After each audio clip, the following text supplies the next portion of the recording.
Nĩndakũgeithia mũno mũthikĩrĩrie na mwĩroreri wa Pacific Waves Radio International o kũrĩa ũgĩkorwo tũthikĩrĩirie. Nĩtũracokeria Ngai ngatho nĩ tondũ nĩatũhete mũthenya ũngĩ mwega nĩgetha tũhote gũtũngana mũtambo-inĩ ũyũ witũ twendete mũno, mũtambo wa Pacific Waves radio and television o haria ungikorwo ri ku mwena wa ciaro na Ngai ni atwikite maundu mega na maundu ma utugi, and I want to believe that you are there and that God is going to bless you. Na muthenya wa muthio to ria twarikanire ni ati ni tugukorwo tugithie na mbere na mugeni uria twari nake muthenya wa kiumia Dr.Joyce, na koguo muthenya uyu ni ngwenda wikio to ria twikaga ndiria woka ukaririkana undu wa mbere ni kwamba gushare nigetha twite andu aingi na nigetha tuhote guthie na mbere. Na nindirakena ni tondu nindiramenya ni muri hau ni mukite nigetha tuhote kwambiriria twambiririe tukimenyaga twiho na tukimenyaga wiho ni tondu we ni we ukoretwo utumite tukorwo turi haha. Na otoria twaritie muthenya wa kiumia no muthi no mukunjitikiria nigetha tuhote gutumira language iria mugeni witu ekuhota kwaraniria nawe makiria na nigetha uhote kumunyita. Na koguo ni tuli no horo wa ni turakinyira andu aingi toria monire kwina andu nao akuma mabururi mangi mataragia ruga ino itu, na koguo tutingienda meigwe ta menja no twende makorwo me hamwe na ithui. Na riu koguo ona muthenya wa umuthi tuguthio na mbere na tukuhuthira ruga yo itu kana tukuhuthira ruga ya githungu nigetha tukorwo tukuri kirathimo kuri andu aingi, ni tondu uguo niguo Ngai onete kwagiriire mahinda ta maya. Mwathani Ngai the witu arogocwo. Na riu koguo no nyende twambiririe na tukwambiriria na kiugo kia mahoya na nigetha tuthie na mbere na ni njui Ngai ni eguturathima. Mwathani twagucokeria ngatho ni twagutia muno rucine na kiroko kia umuthi ona hwaini wa umuthi muthamaki uri tha ni undu wa andu aria mari hwaini. Ni twagutia muno ni tondu wa gwitikira gutuhe mahinda mangi. Ni wega ni tondu ni utumenyereire, ni wega ni tondu ni utuhithite, ni wega ni tondu ni uhonoketie ngoro citu Mwathani, ona ni wega ni tondu ni utuhete kirigiriro, ni wega ni tondu ni utuheranitie na guoya, ni wega ni tondu ni ututeithitie gugwitikia na gugwitikia na njira iria ya Mwathani. Na muthenya wa umuthi Ngai munene na Ngai mwega urathi na mbere na kwaraniria na ngoro citu nigetha igie na hinya, nigetha ihote guthie na nigetha ihote kurugama mahinda maya, mahinda maria me mahinda ma kurigiriria Mwathani, nigetha tuhote kurwa bara iria turabatara kurwa, na nigetha muthenya wa at the end of the day no tugukorwo twikiria we mwene wendaga. Ni twagucokeria ngatho, ni twakurathima muthenya wa umuthi ni uri na kiugo kia ngoro citu na ni turenda gwitikia Mwathani kiugo giki kiumite kanua gaku Ngai the witu, ni turenda gwitikia ati ni gigututungatira, nigigwikira ngoro citu hinya. Ni wega ni tondu nikiri muoyo, giki kiugo nikiri muoyo na nikirutaga wira, na ni turenda gwitikia nigikuruta wira thiini witu, thiini wa ritwa ria Jesu ugituthondekaga kugerera kio, ni tondu nikio muoyo thiini wa ritwa ria Jesu. Jesu ukiaria thiini wa Johana 6:63 kiuga ati kiugo kiria waragia ni roho na ni muoyo. Koguo ni turetikia atiriri muthenya wa umuthi twakiigua na twitikire giture thiini witu, to thiini witu ni kuo kwagirikiagirwo ni kugia na guikaro nigetha kihote kugarura miturire itu. Basi maundu maria mothe turi kwiraga Mwathani ni uri tuhingagiria. Ni twagutia muno, ni twacokeria ngatho tondu tukirikia cwino itu ni ugukorwo twikite maundu mega. Rathima muthikiriria mwiroreri o haria angikorwo ari, twaguthaitha na twetikira ati ni ukuhonokia mundu Mwathani, ni ukugarura mundu meciria make, ni ukumuteithia emenye muthenya wa umuthi na ahote nginya kumenya kiria ararwa nakio, na ahote kumenya haria agiirwo ni ukorwo arugamite, na ahote nginya kumenya kiria gi thiini wake, kiria kingimuhe hinya.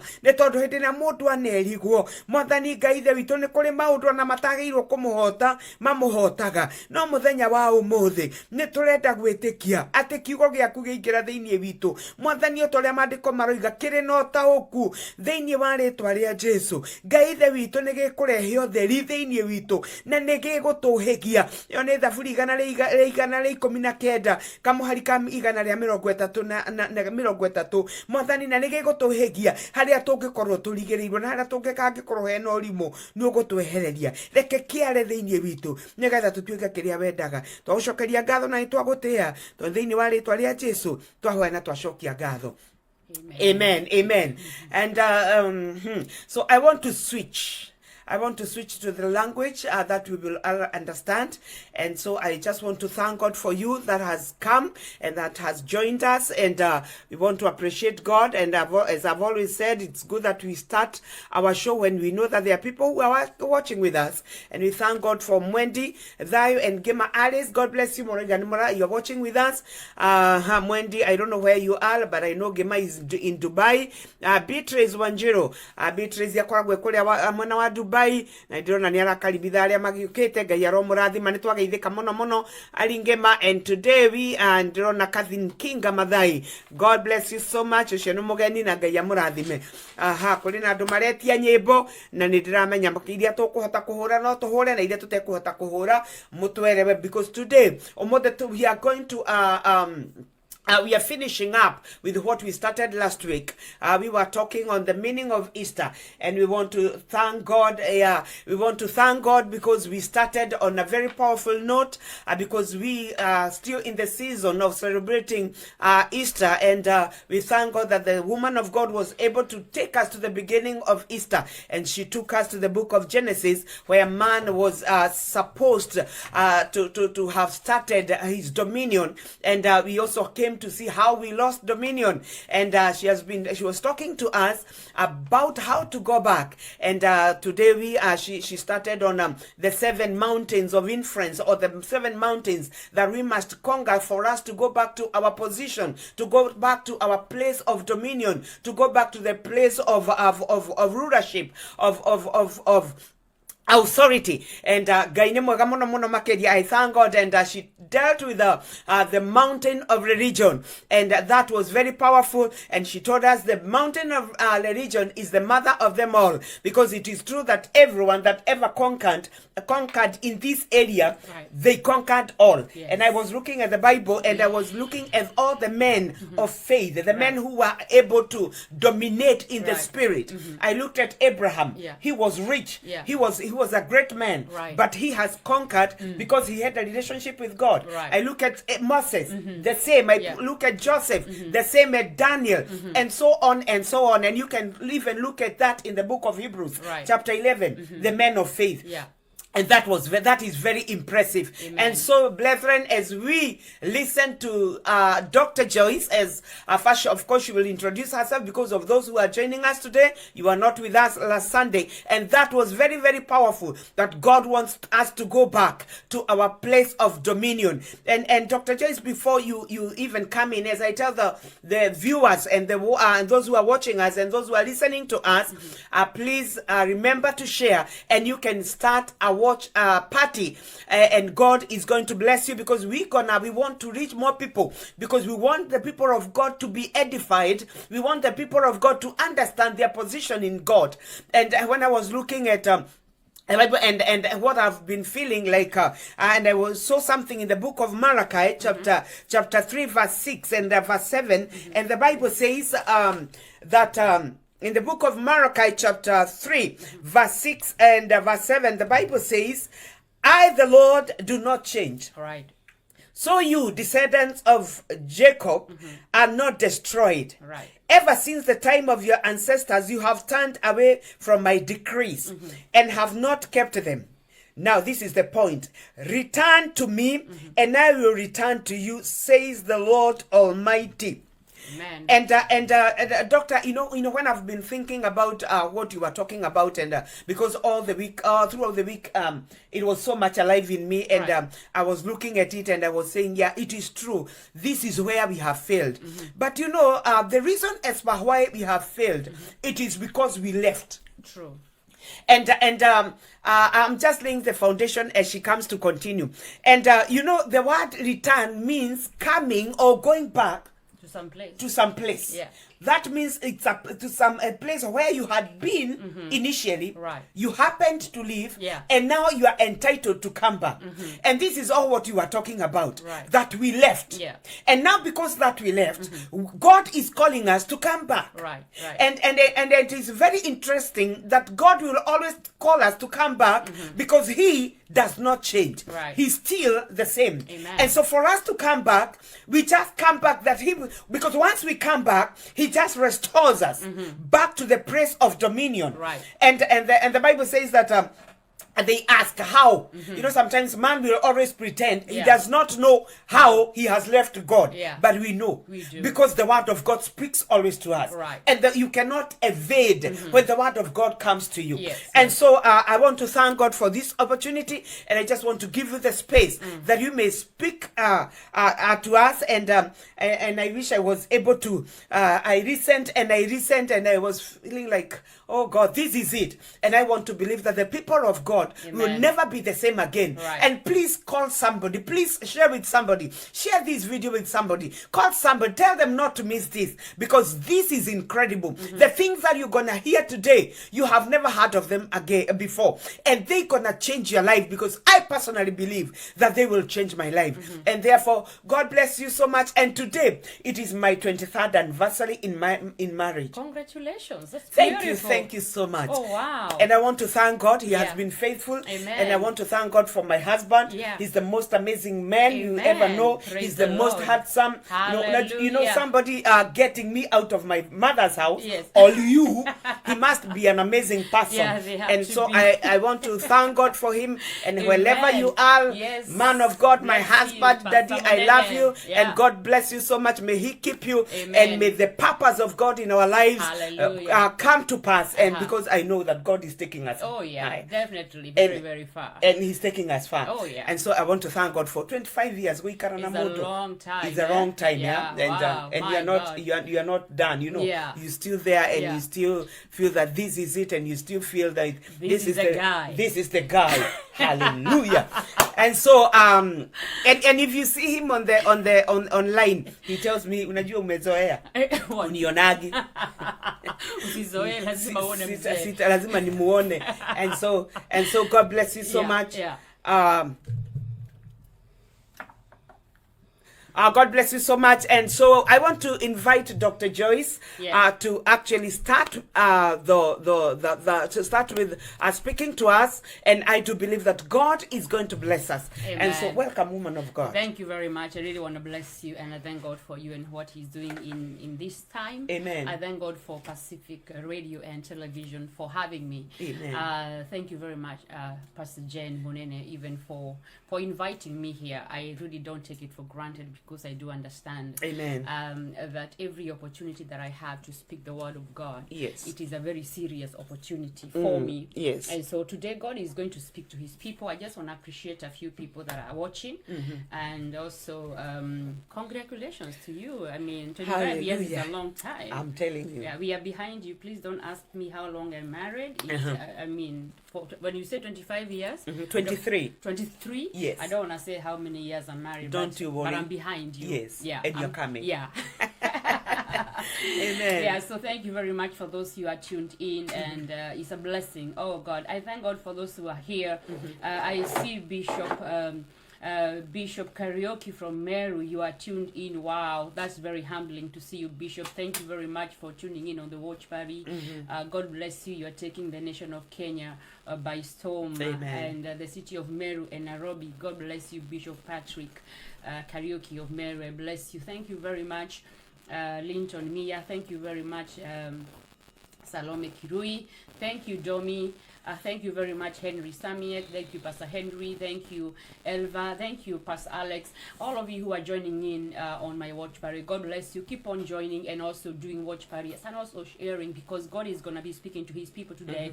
I began last week because last week we had Easter, and one of the things that I was talking about, which I may not go back to it, you might need to go to the previous broadcast for you to really understand the depth of which that the Lord spoke. But I was talking about, the reason why Easter, why do we have, this thing that we keep on celebrating. And I say that Easter this year, it is not just a memorial. The fact that we do have Easter this year, and we already have that last week, we have the Passover, it is not just a memorial. It's actually very, very prophetic. And this time around, the church is going to come out very, very powerfully. I tell you the truth, there is a lot of things that is happening right now in the kingdom kingdom of God, in the body of Christ. But after all this is done, I know we all think it's all about the COVID-19, but I tell you, God is very busy doing business with his people. Amen. There is things that God is reshuffling, and there is things that God is establishing. There are things that God is basically doing. There are people that God is getting out of the caves where they've been hiding for a long time. There are people that God is taking out of the hiding. There are people that God is bringing to the front line. There are people that God is going to announce after this. There's people that are going to move in serious financial dominion. Remember, I said last time that there's people that God is raising, and I gave 3 examples. I may not be able to go back there.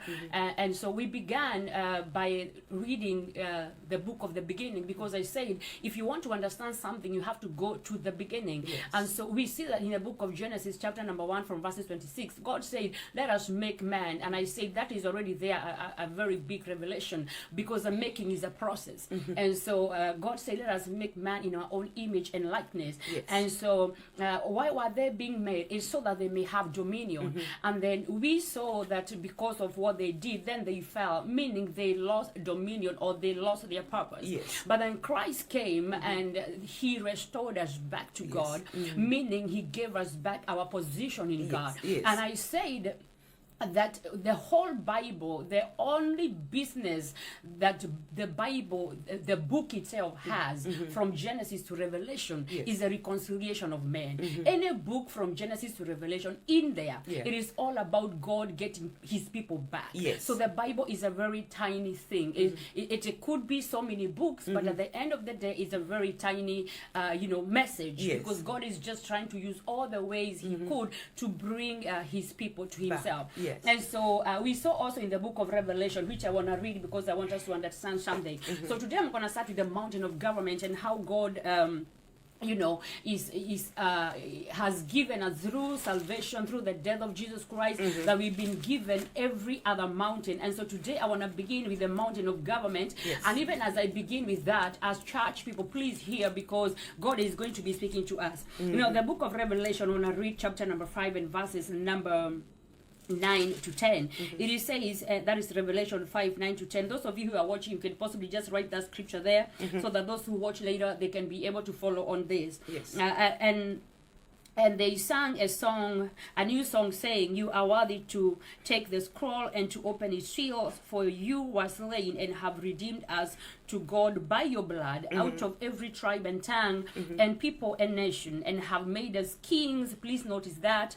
And you have made us kings and priests to our God, and we shall reign on the earth. Now, the reason why I'm reading that scripture is because I want to talk about government. And you see, that scripture basically means after the blood of Jesus Christ was shed, after we found ourselves into a place of falling and the blood was shed, then we have been made kings and priests, and we are going to rule on the face of the earth. So basically, even when you go back to Genesis, you realize that when God created man, he gave them rulership. In other words, they got territorial rulership. And when you're talking about kingship, I said last time, you can never be a king if you don't have a territory to rule. And you cannot be a king if there is no law that rules in the land, because a territory can only be manned by laws. And so when we come to Genesis again, then we see we've been given the mandate to be priests and kings and to rule over the earth. And so when I'm talking about government here, in the order of God, we are saying about kingship. We can say government because we live in the days of democracy. But in the government of God, we are talking about kings, because it's in the Bible whereby we see that God would anoint kings.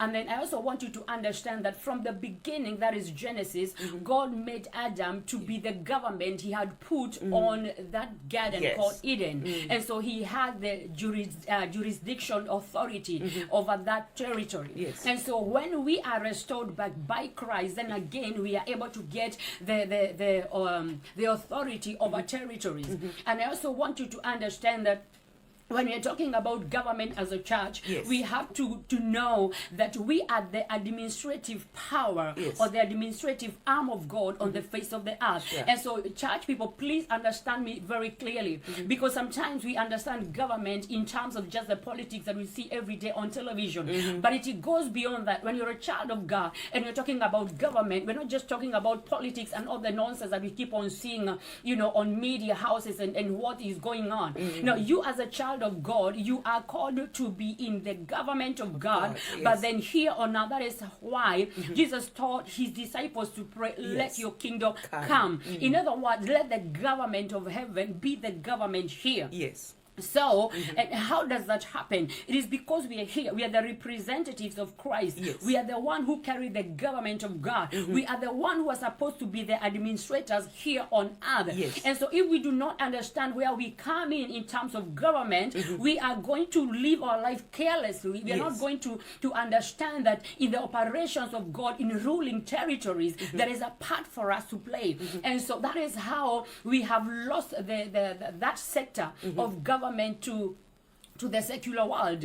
And we have to get back to our knees, church, and ask ourselves, is this the kind of rulership that God would want there to be? Because most of the time the church have just left itself into a place of prayer. And prayer is good and fasting is good, but I want you to understand, as much as you pray, if you don't have people in government who fear God, you are going to be in trouble. Because there is a difference between people who fear God and people who know God. Because most of the time when you're casting that vote, you are just saying, oh, that guy is a Christian. Now that is not good enough. We have to start asking ourselves, believers, the people that we are voting in government, are they God-fearing? Are they God-ordained? Because if a man and a woman has been ordained by God to be in government, we are going to see the fear of the Lord in the nation. And I want you to understand that government is something that is very, very powerful. Because if you don't have the government of God in a place, then you do have another kingdom ruling in that place. And so, and so you have a lot of governments on the face of the earth, depending on whichever country you're coming from, that are ruling, and because of their rulership, then we see where God has been placed in that nation. And so, depending with the government in the land at that specific time, it will determine how God is going to be God over that nation. If you look in the days of Nebuchadnezzar, you realize that when he was ruling in Babylon, he came up with this gold statue. And he said that everybody was to bow to that. And Daniel, was there, Meshach, Shadrach, Abednego, they were in Babylon. But they understood that they came from a kingdom that didn't allow them to bow. They were in government. If you read Daniel chapter number 3, you're going to be able to read that story. They were in government, but they said, you know what? We know you have this statue. We understand the law, but we're not going to bow to you. So it is possible, my brothers and my sisters, to be in a nation where they really don't believe, in your God, but it's possible for you to stand until they see your God, until they declare there is no other God apart from the God of Daniel. Amen. And so these Hebrew boys, they were able, in the Old Testament, they were able to stand and to stand for God in Babylon. And one of the beautiful things I love about government, I love looking at government with the model of Daniel.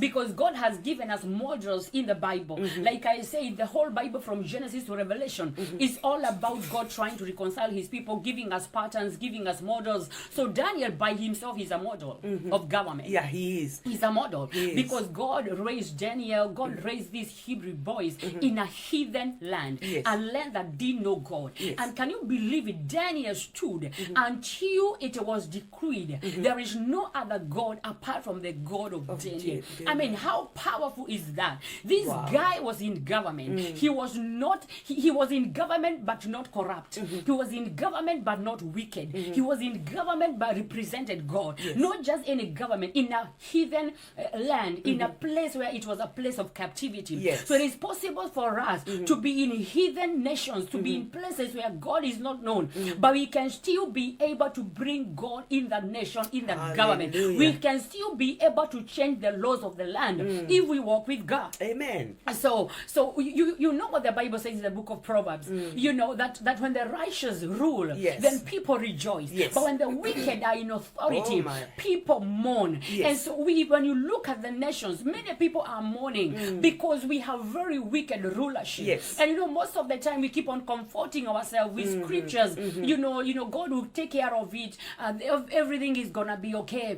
Child of God, you are the one who have been given power and authority. If Daniel could be able to change the rulership in terms of who should be worshipped in that nation, and yet he was in government. It is possible for us to rise to that level, whereby we are going to see government that fear God. Amen. Amen. That is very, very powerful. And as we come back, Dr. Joyce, because I want us to go for a short break, but I also want to, because I'm seeing, okay, there is the you know, when you look at the life of Daniel, I'm seeing somebody who understood both his faith, his God, and he understood government.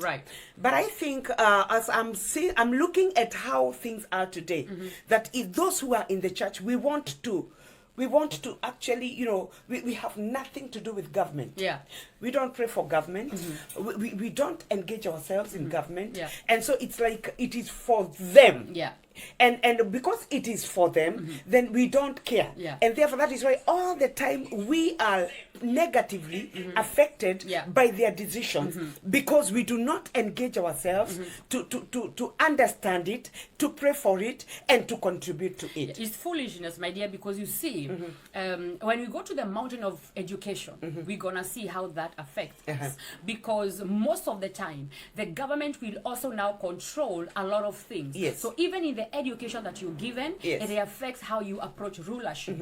And then you realize that especially in Africa, we have so wicked and careless leaders, people who really, you look at them and you're wondering, I mean, what school did these guys go? I do understand that you came into government and you had your degrees and you had your PhDs, but the decisions that you're making, where are you coming from? So when you look at it, especially Africa, we're gonna go to that. The leadership, and I mean, I'm not saying the other nations, you know, are superior or anything, but I have a burden for Africa, because I believe God loves the continent of Africa, and it's time we come back to the place of asking ourselves, Africans, who are we putting into power? Amen. What are we giving them? Because we are the people who put people into power. Amen. You want to say something? Thank you so much. God bless you.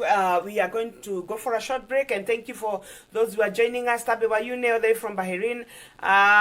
Leo ngema utashika lusungu ngangana to my dear, and God will bless you. Paul Katundu, he says he's tuned from Juja, and we are doing good. I'm also seeing my husband has joined. I don't know where he is, but he's here.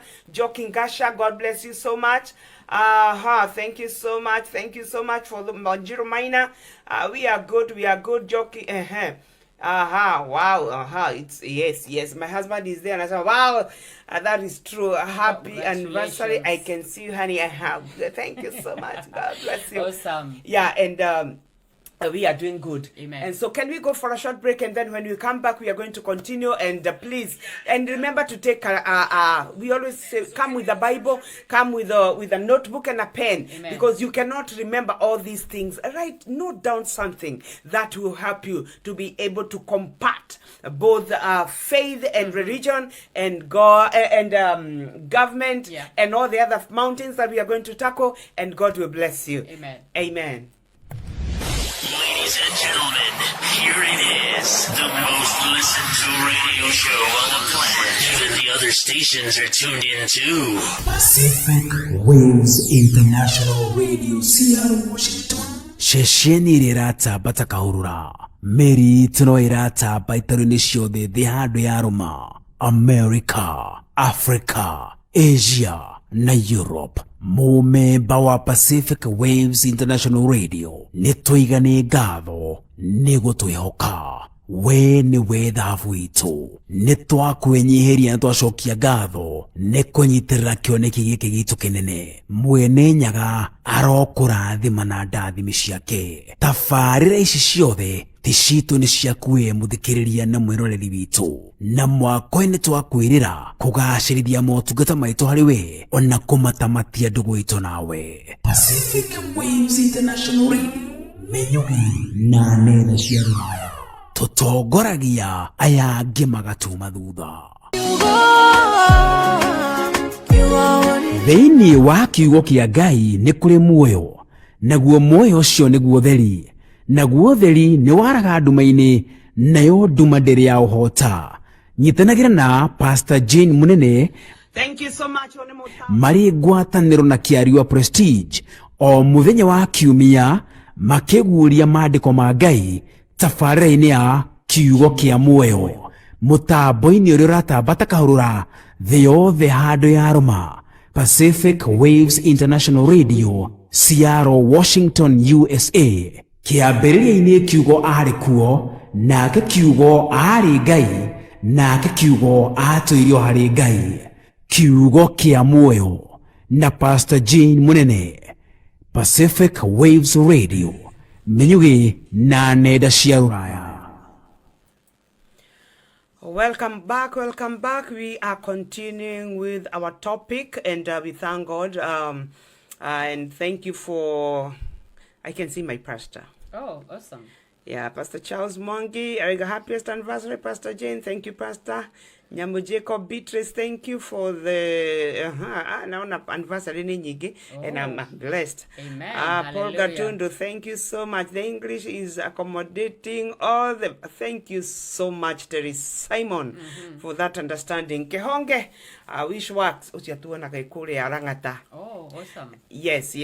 And so I shared from the beginning, and I said we want to broaden our audience, and I also said that Dr. Joyce is not very, very good in Kikuyu.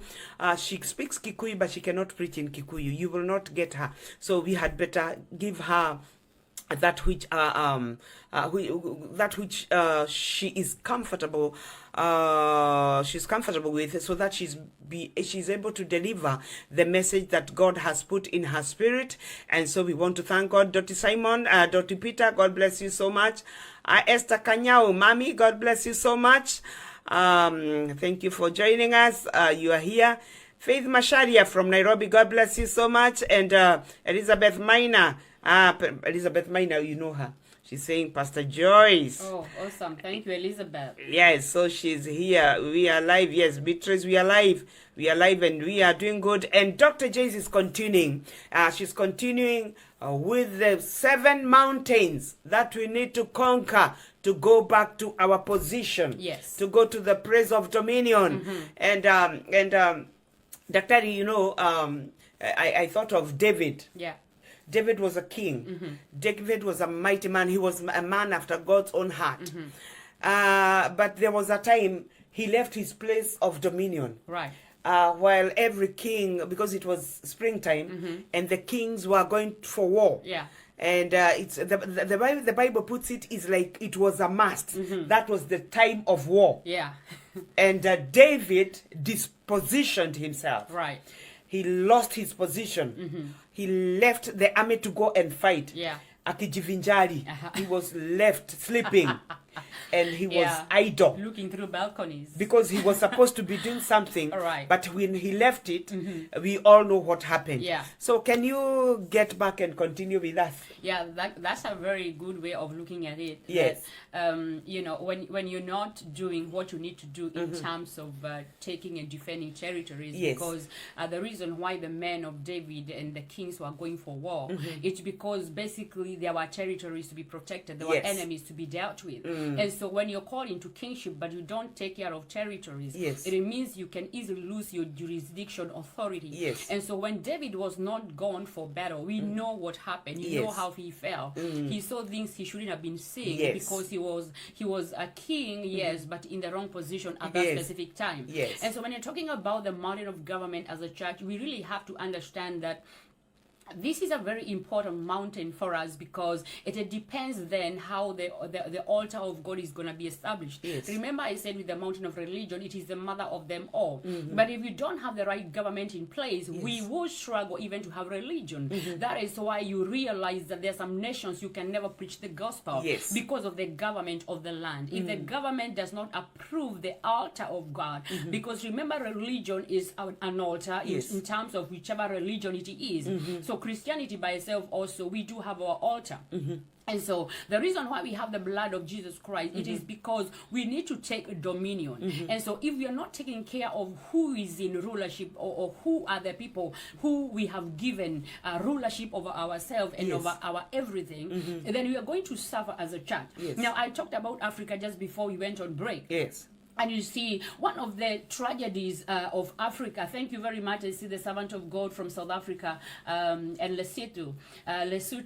Thank you, taking dominion authority with Dr. Joyce. Thank you very much. South Africa is on board. Yes. Yeah. So when we're talking about Africa, you realize that we do have leadership in Africa that I personally, this is my own personal opinion. Yes. I think we need to go back to the drawing board and ask ourselves, who do we have as leaders in African continent? Yes. Because we most of the time, not all the time, but we sometimes do see poor leadership. Yes. We see poor governance. We see poor decision making. We see poor legislature. We see corruption. Yes. We see, misappropriation of funds and resources. Yes. We see poverty because depending with the government you have in the land, not only now spiritual government, which is religion, but now the physical government. Yes. Because I said that when we're talking about religion, you do have, the church there. That is what the church is. But now when talking about government,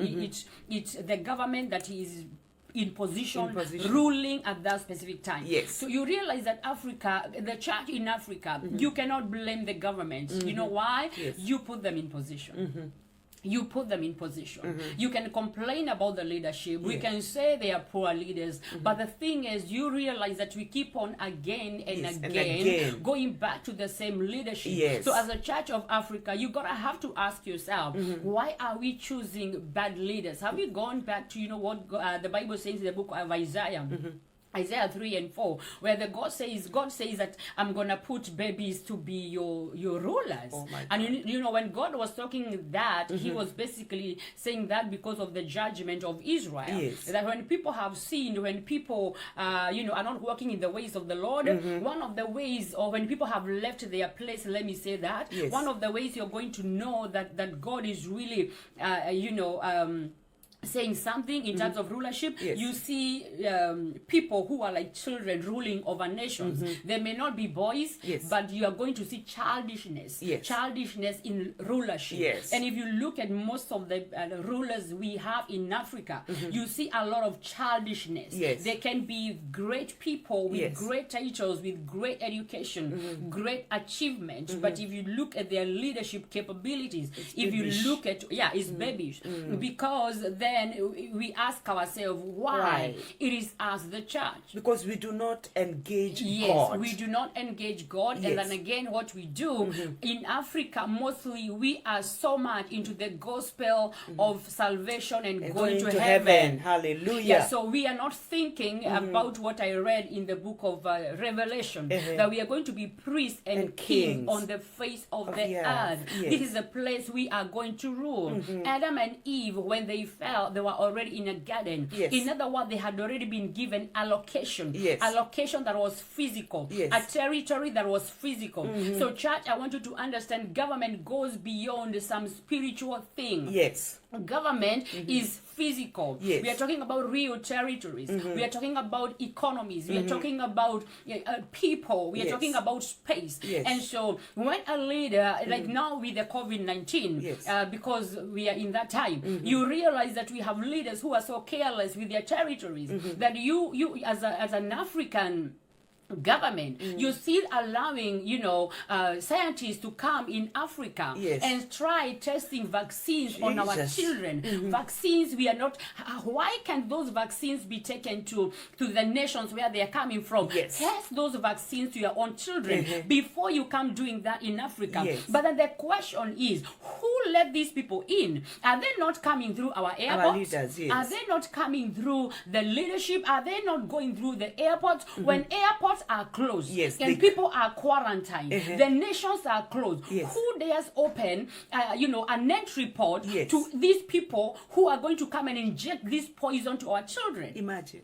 I mean, how childish is that? Who in their right mind would be able to do something like that? That is even wickedness. It is wicked. So Yes. when church, let us arise because we do have people who are in leadership who do not understand, how to administer God. Yes. Because remember, I said the church is the administrative arm Of of God. God in Yes. a land, Yes. and so if we let the wrong people be in leadership, we lose people. Yes. People die. How many African nations have died in war because the people who are in authority, they were not, careful enough to think Yes. that we cannot afford battle. Nations in Africa, people have died because of war, Yes. tribalism, Yes. corruption, joblessness, and poverty. Yes. And Africa is the richest continent. It is. We have the best soil. I mean, we have all the minerals you Yes. want to talk about. Yes. That God really, if there is a continent that God invested in, it is Africa. Yes. We have more than, enough.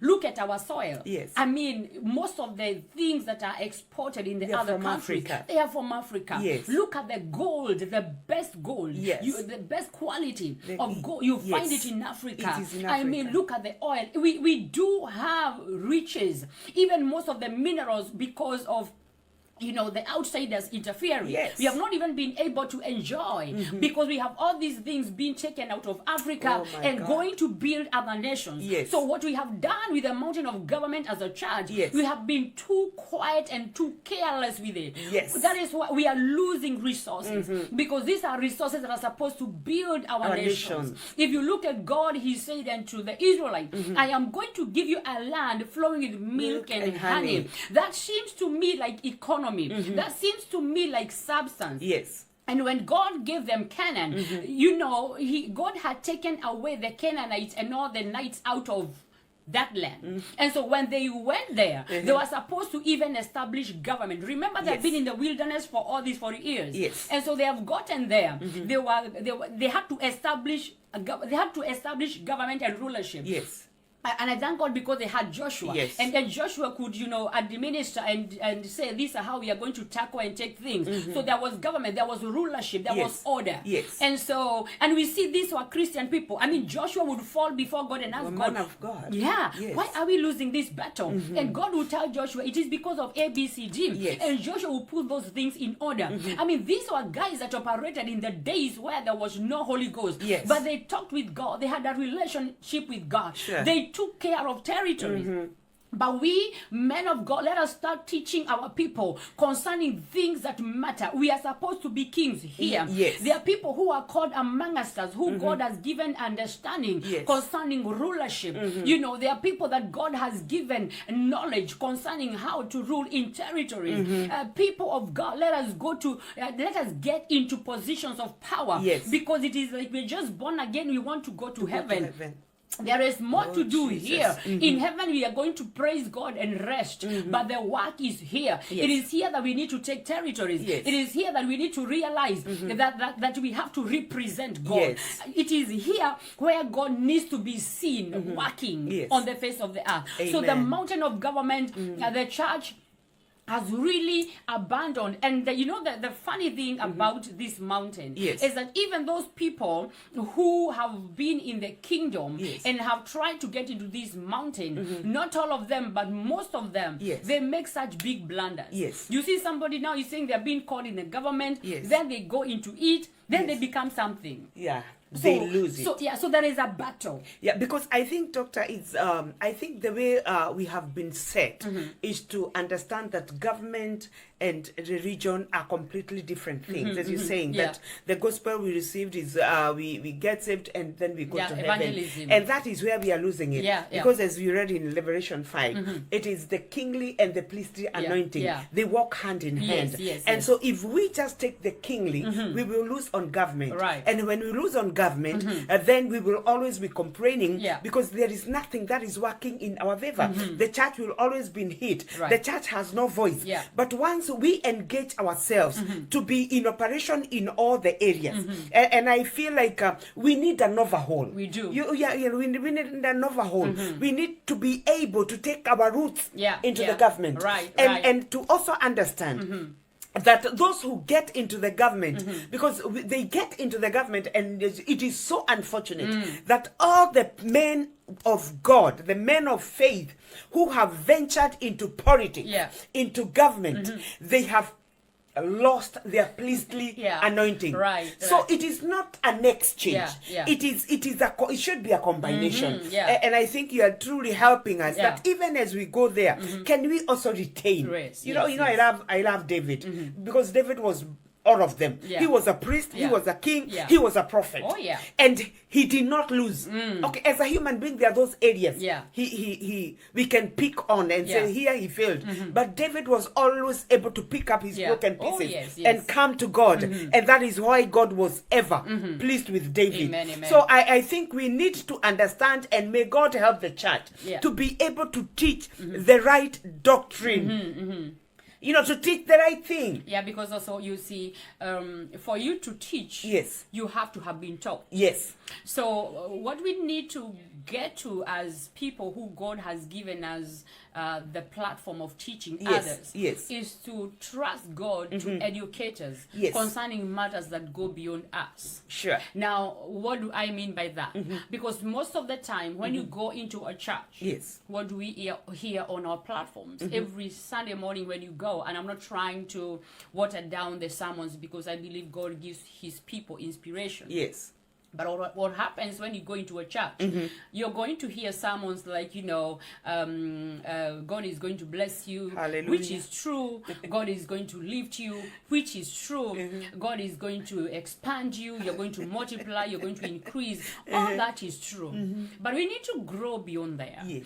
Where we know that God is increasing us. Yes. He's increasing us even in these areas of government. Yes. So if I come to church on a Sunday, tell me God is going to increase me this Sunday. But next Sunday, give me a formula on how. How to increase. Don't just excite me with the message that God is going to increase you. We are all like, yeah, amen. Hallelujah. I decree in the name of Jesus Christ, you're going far. Yes, and amen. we lift up our chairs. You know, so that is a gospel you find in the church. And that is a good gospel, but it's for the toddlers. Yes. When you get into another dimension, you want to hear that, yes, but I don't want to hear that every Sunday. Yes. Please tell me if God has called me into government, how to to legislate. Yes. I want to understand how did Joshua do it? Yes. How could that guy go in a nation that had people, throw them out, and take that place and establish? Yes. I want to know that. Yes. So when you're telling me God is good, hallelujah, I already know that. Yes. And I'm not trying to be arrowgant. I already know but that. But how do I experience that goodness of God? Of the Lord. Yes. You know, I'm called to, to be like, maybe work in a government office. Teach me the ethics of working in a government office. Yes. Teach me the communication skills that I need to have. Teach me how to pray for myself. Yes. I mean, how could Daniel do it? I mean, the Bible says that he was praying 3 times in a day. Yes. I mean, how did he make it in a heathen nation? So those are the things I want to hear. Yes. So, but you see, now we who are teachers have reduced church to just be some hyped environment that is not really making people of caliber. Yes. Just and you realize that people who are called to be like in the mountain of government, they don't receive spiritual food that they need in church. Yes. So they are learning about rulership out of the church. Yes. That is now the tragedy, because you go to a church, very few men of God are going to give you direction on how to rule. Yes. They are just going to excite your emotions or just be prophetic, which is not bad. I mean, you get prophetic messages, you get teaching, but they are all around the mountain of religion. That's a mistake we have. Yes. Because most of our sermon, they go around the mountain of religion. You know, it's prophecy, is God is lifting you. It's very hard, and seldom do you hear a sermon that addresses government from a pulpit. Very seldom do you hear a sermon addressing family, a sermon addressing education, a sermon addressing arts and entertainment, a sermon addressing government. You don't hear. It is seldom because we just dwell on religion. So what the devil does, because he's a cunning devil, he will interfere with the systems of those who teach us. Yes. Because, and at this point I want to talk about the mountain of education, because I'm getting there. Yes. Because you see, how you are educated, it is going to determine your productivity. Yes. The kind of knowledge you acquire, it shows as the kind of person you're going to be and how you are going to engage with what you have been taught. Yes. So if you look at the mountain of education, the devil has really strategized very well that from class to church, anybody called a teacher, the enemy will make sure they don't teach you what makes you to be that king. Jesus. Because the enemy knows just priesthood alone, like you said, won't do it. It has to be hand in hand. Yes. It has to be a priest and a king. Yes. So the enemy has interfered with the education system. If you look at the book of Daniel, chapter number 1 from verses number 5, I'm not going to read, but please go there. The Bible talks about when the king of Babylon wanted to have some of the the children of Israel into government in Babylon, there was choices. They were supposed to be without blemish, they were supposed to be intelligent, but then it says something very clear in the verses number 5. They were supposed to be taught in the ways of the Babylonians for 3 years.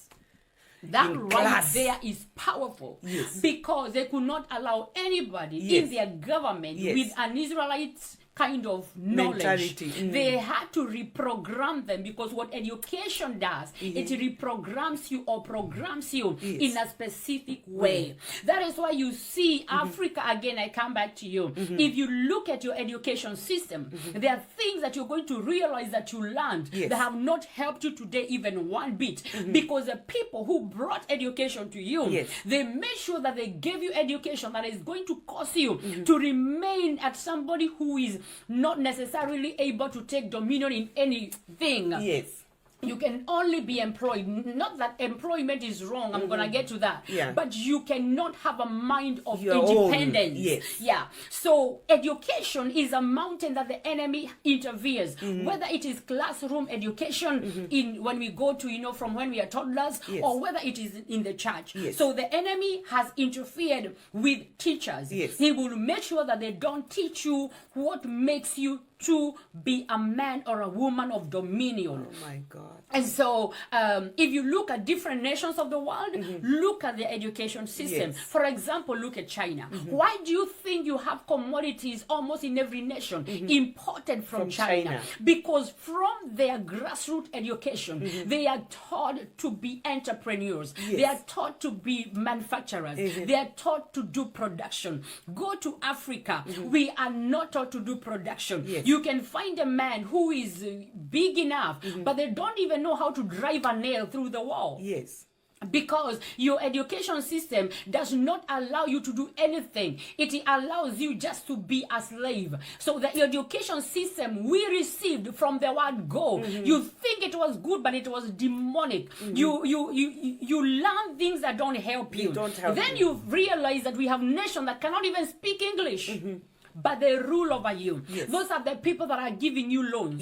And you find that in Africa, there are so many nations in Africa today that are operating on loans. Loans that children, that are not even born are going to be paying. But who were the nations who gave us these loans? Nations that cannot even speak English. Not that English is, not that English is a kind of an important language, but it's to show you it has nothing to do with the language. It has everything to do with how you are programmed. So they program their people to take territory. So their nations that program their people to take the mountain of business and entrepreneurship. And you are going to remain to be their slave and to work under because you are programmed never to do anything big. So education is very powerful. Very powerful. And so when we come back now to the house of God, that's why I said the mountain of religion is a mother.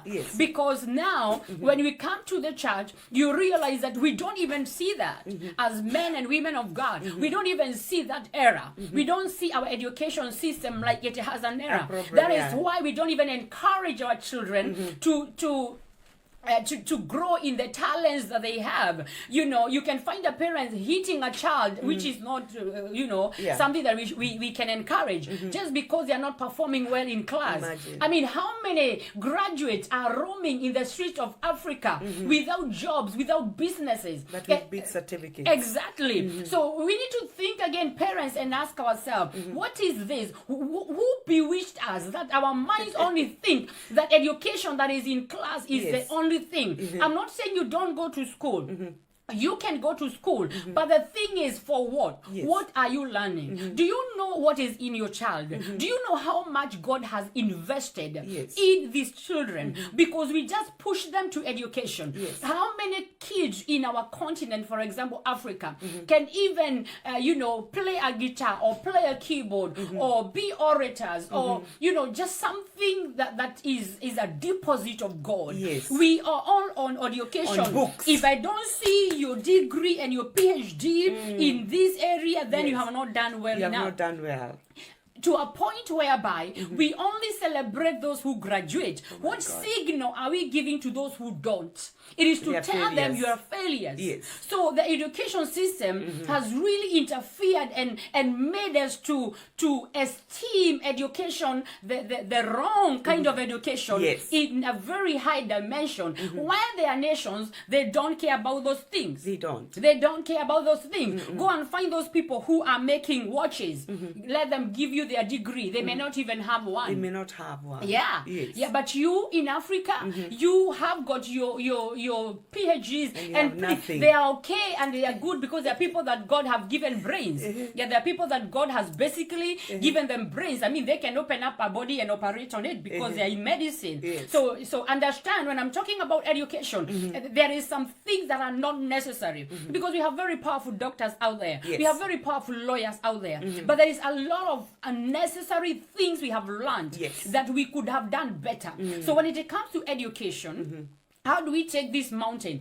By going back to the drawing board. Yes. You go back to the drawing board. You look at it and you ask yourself, what would God have this person learn? Because God would have you learn in a way that he would have you be productive. Yes. Right? Yes. So you learn not because of a common learning system. You learn towards your productivity. Yes. And so what happens is that we use a lot of at least 3 years of your life, you use them in school. Do you know that? Yes. That's a lot of time. A lot of time. You use, you've been programmed for the first 23 or 25 years of your life. You can imagine you have been programmed. How long is it going to take to reprogram that person if they were called to be in business and tell them now you have to start thinking how to do business? It's very hard. It's very hard. They were taught to sit in an office.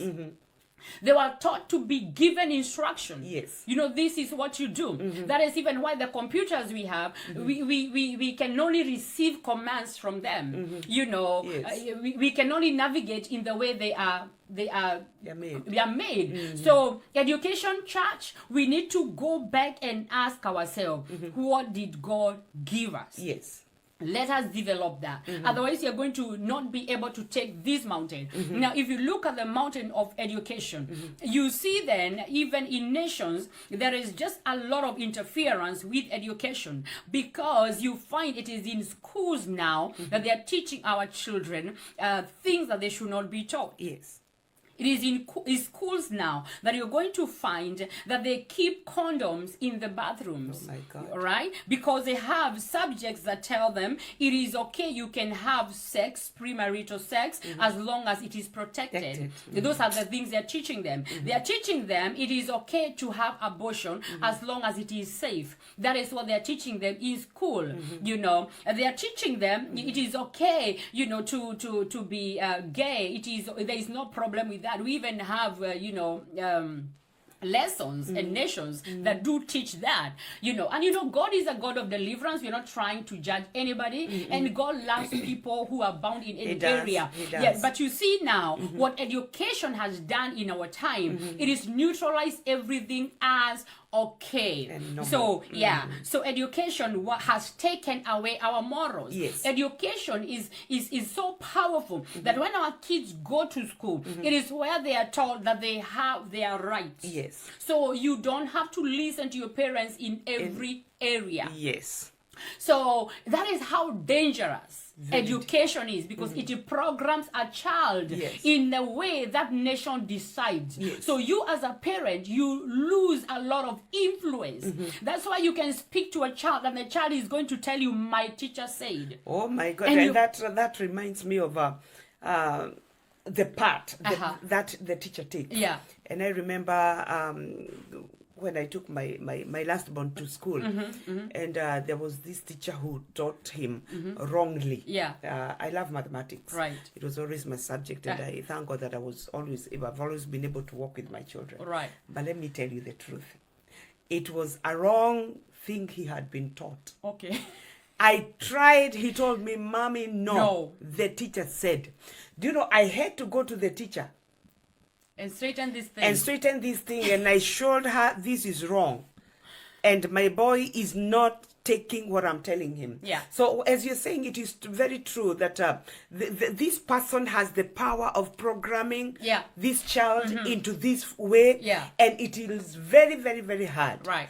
To change that.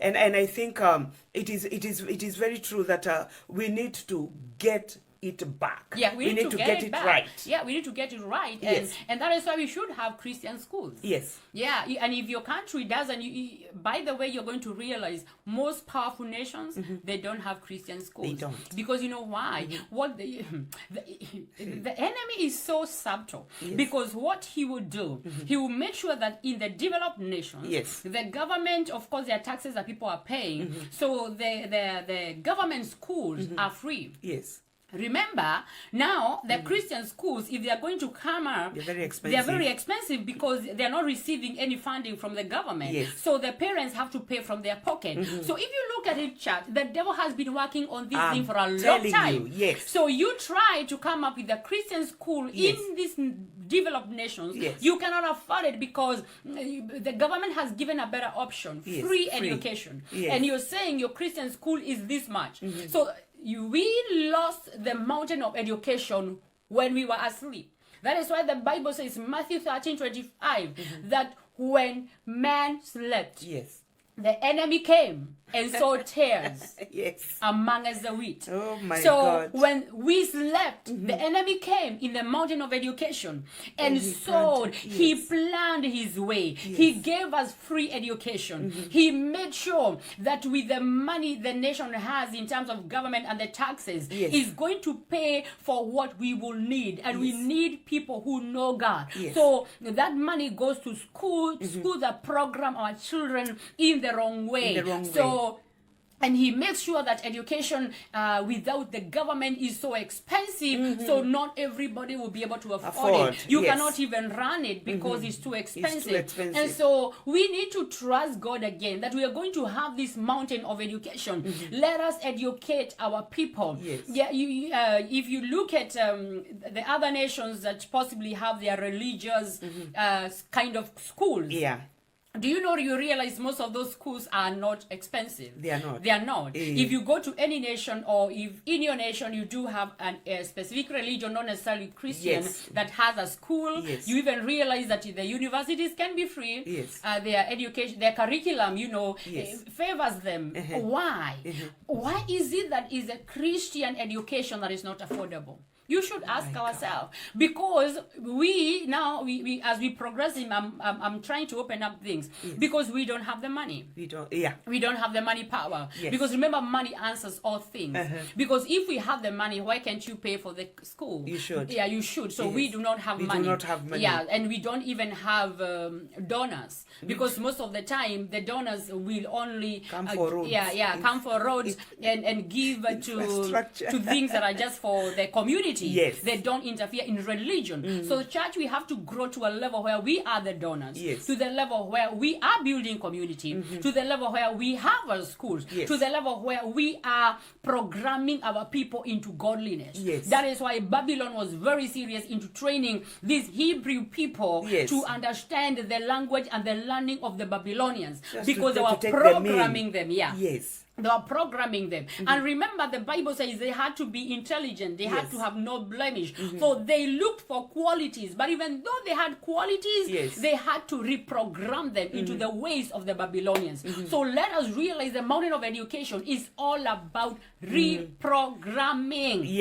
How much has this mountain reprogrammed you? Oh my God. There are some things we believe in that really never came from God. They were just from man. That is so unfortunate. That's so unfortunate. Yes, yes. But we thank God that as long as we can breathe, I think there is always hope. There is hope, and also like we are talking now, I know, I mean, you can keep on commenting. It is encouraging for us to. Thank you very much, Deb. I'm seeing that you're watching from Wyoming. I know that God is talking to you, and possibly you're seeing an area where you can be able to, you know, to intervene. And I know today we have to finish these mountains, and I'm just looking at the time. I want to rush over everything. I think you're gonna go. Yeah. You're gonna go. Shannon Dean, I think you know her. Yes, I do. She says, love Dr. Joyce. Oh, thank you very for much. coming to America, and especially Wyoming. Yeah, thank you, Shannon. I appreciate you. God bless you from Casper. This is your husband. Oh yeah, thank you so much, Han. I see you are on board. God bless you, my husband. Yeah. You have the most handsome man that there can never be. Hallelujah. You know, one of the things I love about this man, it is because if there is somebody I'm able to work with in the things of the spirit. Yes. Like when I find something spiritual and I want to reach out to somebody and tell them, hey, look at this, it's my husband. Yes. You know, when I want a prayer challenge, he's my guy. Yes. When I get some crazy revelation, he's my the guy. So for me, he's such a friend. I don't know what I would do without him. So I love you. He's not just a husband. No.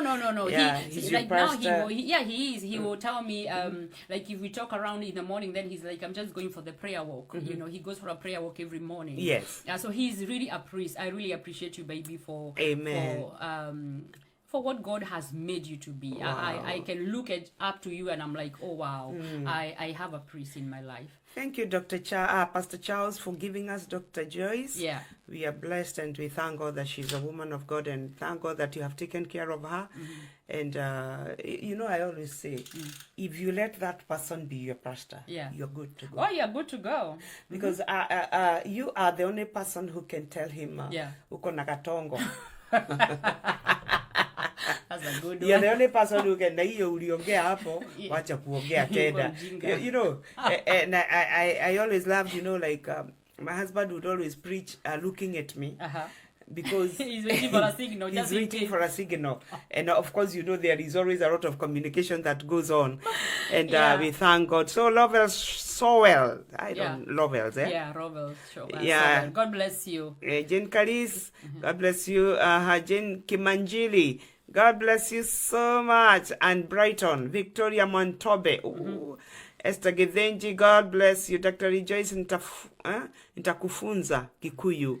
I can actually speak Kikuyu. Even too, when it comes to preaching, have you ever gone to a meeting and then you have been talking Kikuyu all through in terms of when you're socializing? Yes. Then they tell you, Pastor Joyce, you're going to pray for us. In Kikuyu. In Kikuyu. Unakwama. Yani unashindo. I've been talking this thing. Yes. Why can't I flow? So I don't know, maybe you can agree with me, but there is Kikuyu to talk and there is Kikuyu to preach or to pray. Those are two different dimensions. And it's not just Kikuyu. Is any language? It's any language. Okay. Did I tell you how I did with my Swahili? I didn't know Swahili. Okay. And when I went to the Coast Province and we were supposed to preach, but Pastor, I couldn't even give a testimony. And I thank God for Pastor Michael Gedenji and Mary Gedenji. Yeah. And I remember when we went to, we were going for the crusade, and Pastor Michael told me, you know what you'll do? When you go, just don't talk much. Tell them, I tell them umeokoka na unampenda Yesu. And I knelt and I remember I told God, you are the God of all languages. You have to give me Kiswahili. Yes. And you know what? I now am an interpreter. Where did you grow up if you didn't know Kiswahili? Mimi nimekulia Kikuyuni. Gatodo. Michelle Huila, pray for my cousin Deborah and grandson Paul. Oh, okay. Okay. Yeah, right. God bless you. Yeah, and we thank God for that. Yeah, we thank God for that. Wamogonda Jane Franco all the way from Saudi Arabia. God bless you so much. SK Nganga Bawajiko. Esiligei na nedrona Susan Ngoge, she watches from Kipipiri. Oh, awesome. Kipipiri oh, yeah. Are you from that side?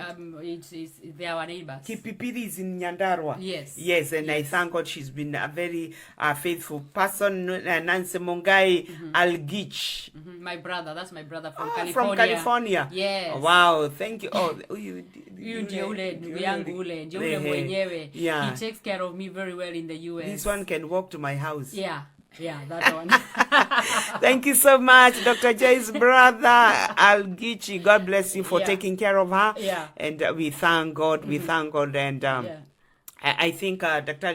we are going to move on. Yeah. I think we can do without a break now. Yeah, so that Yeah. we go. Yeah, So that now we go. there is a very important mountain. Now here, if you really want to do me a favor, Yes. I want you to share again. Yes. Because I want to talk about the mountain of media. Yes. This is very like. Okay, every mountain is very important, but the mountain of media, Yes. there's just something that you cannot just take lightly. Yes. So please, if you have not shared this broadcast, make sure that you share. Please. Because sometimes we think we know these things until we hear the breakdown. Then we Yes. are like, oh, I because I didn't know, know. like now the way I've spoken about government and education, Yes. there are things we have learned. There are that you people didn't who know. are in, by the way, and then Yeah. I think, okay, what personally I have felt, I've learned to appreciate. Yes, yes. And not just to appreciate, but to feel like if I got more involved, I think I would make things better. Oh, yeah, yeah. And then there is also something, Doctari, Doctari, like Gideon Moy, he said Yeah, Doctari. yeah. There is also something. When people get into government, Yeah. we push them away. Yeah. All right. We cast them. Uh-huh. We never bless them. Yeah. Sorry, we never pray for them. Yeah. And I thank God that now you have brought in something that really shows us that we should be part and parcel Right. of the government. Oh, yes, we should So be. that we may also be able to live in peace and to enjoy the Yeah. kind of leadership Right. that we elect. Yes. Yeah, so we church, basically, we cannot just say we are just in charge and the things that are happening outside. Do you know what? The thing is, like you're saying, Yeah. even when we don't get involved, there is consequences. Yes. And now we are dealing with the consequences of not getting involved. Yes. So even when you don't care, it is none of your business. Yes. As long as you're in your little house with your family, Yes. it is okay. Yes. But you realize right now you get yourself having a family, children that you gave back to, Yes. took to church, and you're wondering why they have rebelled, because they were put under some reprogramming that caused them to, to have you ever seen children who went to church, Yes. but then somewhere they lost it? Yes. And the Bible is true that they will never depart. But do you know, and we keep on saying that, I have peace, I know my children will come back. Oh. Why shouldn't they stay? Yes. Why should they take 10, 20 years there, Outside. Why should they use those 20 years serving God? Oh my God. So I said last time that when you have time is the most important commodity you've ever been given. Yes. So when the devil steals 10 years of your child or 5, my. or it is not something to just say, I know they will come back someday. Never. No, not someday. They should serve God Throughout now. in their Yeah, lives, so yes. now when you're talking about the mountain of media, and you, I mean in media, most of you who know who is Joyce, I'm in media, and so I'm talking from a point of basically having also an Experience, understanding. yes, Yeah. an So the understanding. mountain of media. I want you to know its importance and why we have to be serious with Yes. this. And when you look at this mountain, is where you find like television and radio. Yes. Now, first of all, I want you to look at the word television. The meaning of television is a vision. Tell and vision. Television, what we Wow. call television, is actually Yes. telling a vision. Telling So a what vision. television does when you switch it on, it tells a vision. And you see. it. Wow. So I don't know whose vision, I'm going to get to that, but it tells a vision. And then in the television, you're going to find things like channels. That's why when you switch on your television and you possibly have a decoder or you possibly have whatever you use in your country, you have a lot of choices Yes. on what you can watch. Yes. What are those called? Channels. Channels. All right. Yes. Now, when you open a channel, what runs the whole day from morning to evening or 24 hours is called programming. Yes. It means that it's been programmed. That's why Yes. in the television you do have programmers. The work of a programmer is to sit on that television and align the programs that are going to be watched the whole day, the whole night. They are Yes. called programmers because these are programs. Yes. So what am I saying? When you're watching television, somebody is telling you a vision and you have channels. Yes. That means you are able to Choose. tune in and Yes. choose. So depending on what you choose is what you're going to hear. Yes. And what are you hearing? Somebody on the other side that you don't know where they are sitting in the world, they are choosing what you should hear. They are choosing what For is you. media for you. So then we have radio. Radio basically also means then you have also channels. Now, I want you to understand this first of all. In a very in a very natural way, because like education, what media does, it also programs you. And what it does, like now with the COVID-19, what has media achieved to do? It has given us fear. It has given us anxiety. I mean, I'm at that place. I just want to look on any media house or news on Google. Maybe 3 minutes if there is anything that I need to know. But the rest of it is garbage. Because what media does, and what the enemy has done with media, he is involved in your life through media psychologically. So the enemy uses media as a weapon of psychological warfare. Yes, it's a psychological warfare. So you are made to hear what they want you to hear. You are made, that's why television, to run a television is very expensive, by the way. And so again, churches, we don't afford. I'm telling you, very few that are able to afford, and even when they afford, it is very straining because it is very expensive. And then you look at the other secular media houses; they are flourishing. You see, so that's why we have to reclaim. So then there is psychological programming that goes on when you're talking about media. You realize that when you look at this specific time, fear is a weapon by itself. Because when you keep on hearing people are dying, when you keep on hearing we have now more cases coronavirus, so much people have died. This nation, I saw a video whereby there is this nation where the morgues are full, so they're just keeping people in plastic bags. That's put fear in you. You start seeing death, you know, and you see what you perceive you actually attract. You know, and what you start now seeing, because they're telling you death, and you feel, and you see yourself dying. You know, that's why right now, even if you feel like your chest is, you know, like some pain, you're tired. You're like, oh, that headache. You can't even right now. You know, you cannot even tell people you have a headache. I mean, you can't even sneeze. Yes, you can. You can't. If you feel like sneezing, you have to go very far and try to look for a way of that cough, even if it's a natural thing, because it's communicating something. So because that is just the way media, you know, will program you to think. And the way you speak. Now, let us go back to especially what we watch at home. Now, if you look at what we are seeing in the world, in terms of morals, in terms of the things that are happening, most of them, they are influenced from television and radio. It is true. If you look at the dress code, if you look at the character, if you look at the language, they learn it from television. If people are swearing, they saw a very good movie and they were swearing and it looked like it was cool to swear. If people are wearing stuff that should not be worn by humans on the street, it is because they saw a specific celebrity wearing that. If people are behaving in a certain manner, for example, like violence, it is because they saw a movie and they realize that people can be killed and you can get away with it. So what we do not understand is that television and radio or media, basically, because right now it's not just that, we have the whole internet is all media. It is a link to humanity. And link from where? Because everything that is called a link, it is linking you from somewhere. So media actually is a link from the realm of the spirit. The very same way in the church, we are a church because we are linked from the kingdom of God. The things we preach, the things we practice, we are not getting them from this realm. We are getting them from God. These are spiritual things. In the very same way, in the kingdom of darkness, there is their lifestyle, there is their ways, there is their discipline, there is the way they walk. So media is the link. And so if they don't come and take you to their own worship kind of a thing, they will bring you television, and you're going to act out. Yes. The way you saw it on television. Oh my God. And so media is a link from a different world or realm, from the spiritual realm into this realm. And I said you share. This is the reason why I said you share.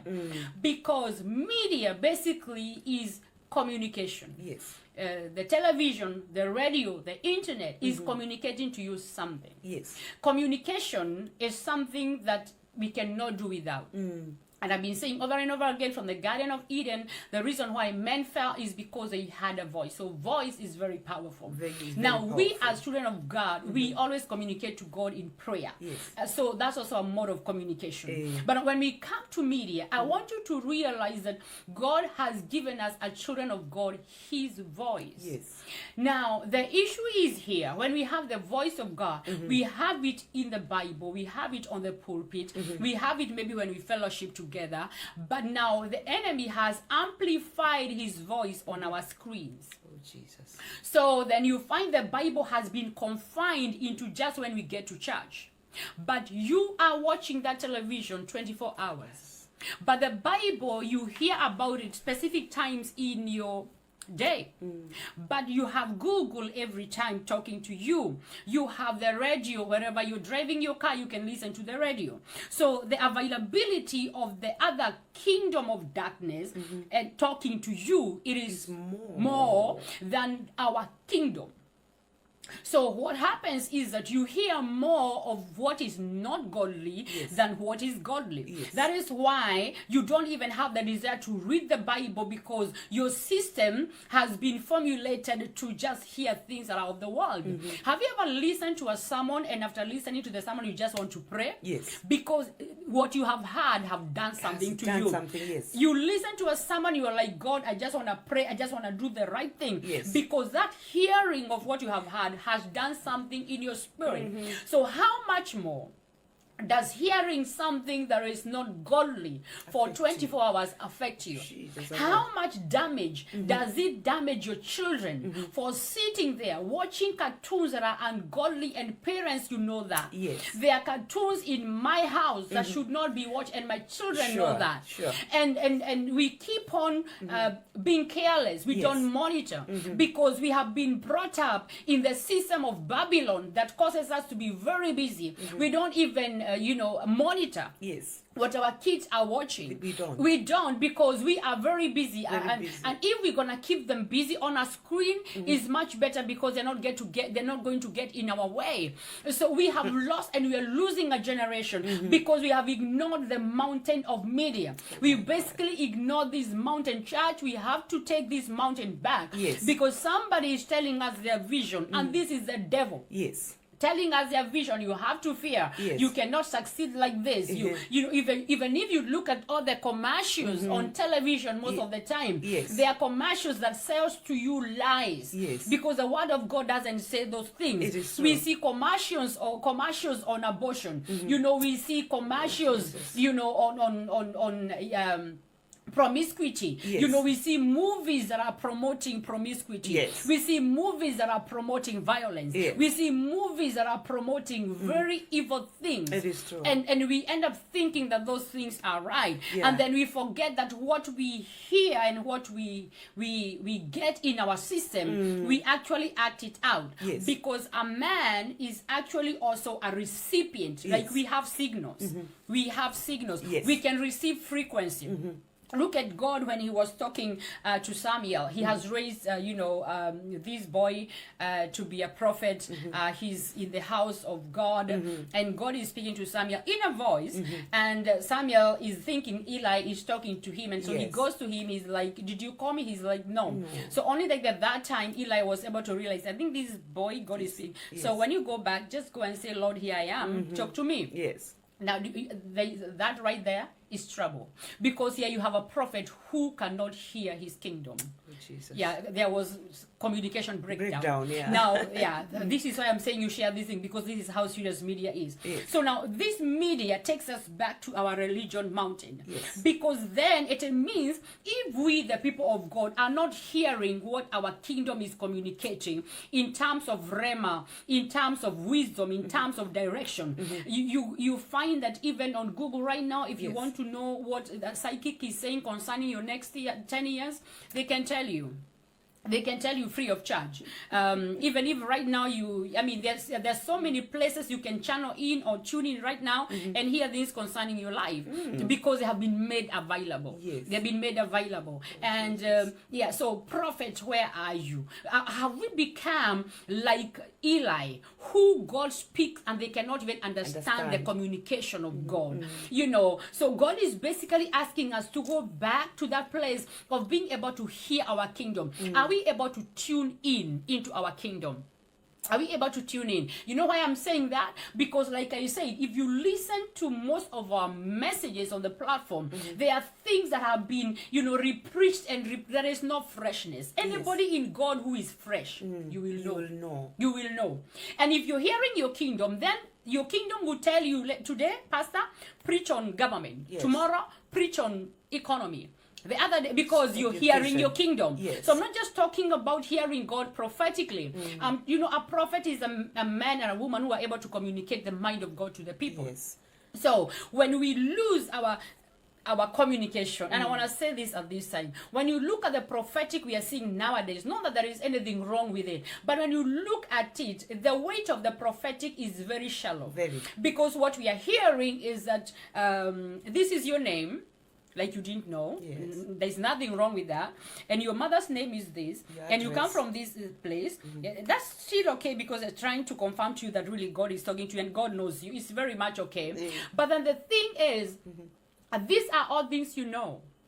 Please tell me the strategies in life that I need to apply to get to do what God needs me to do. Yes. And church, we've been so much fooled by these shallow prophetic communications that we don't even appreciate pure, solid teaching. We are running into those things. You know your name is Jane. Yes. I know my name is Joyce.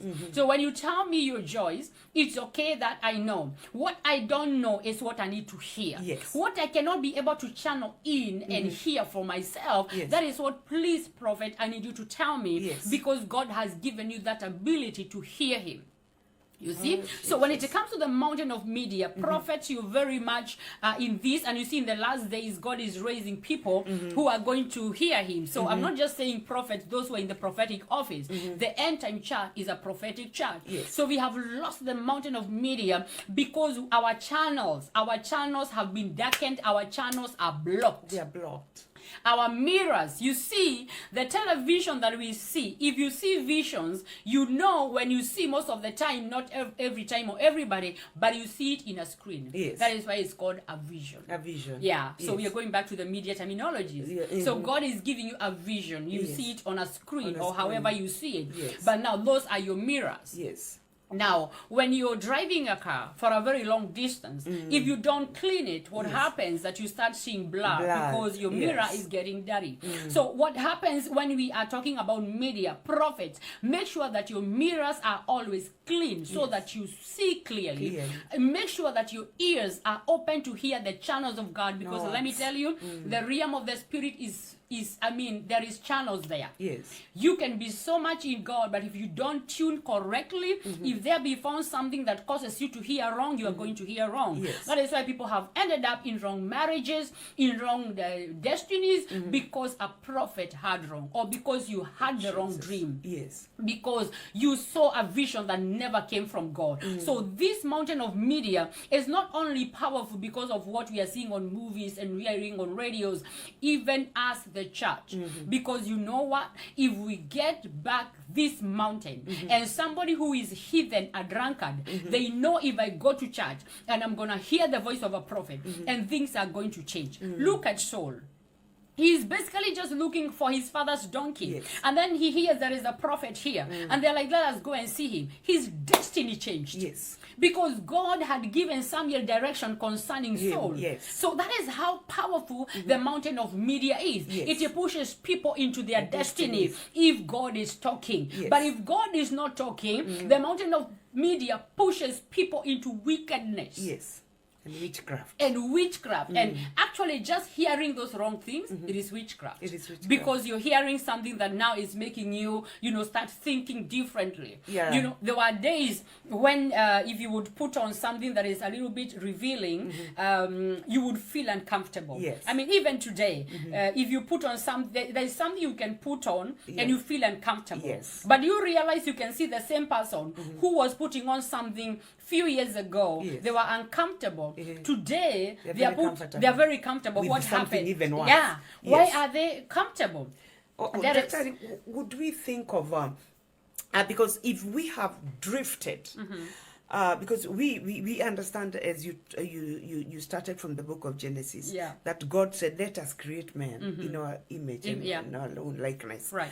And we must also understand that for us to be able to operate rightly, we must go by the manual. Yeah. And so it seems like we have left our manual and we have moved out, Yes. and we are now dealing with something different. Yeah. And that is why we are out to program ourselves according to what we see and according to what we hear. Right. And these things that, and especially when it comes to vision, it doesn't leave you. Yeah. And that is why right now everybody is out to do what they see. There are even people who are looking for.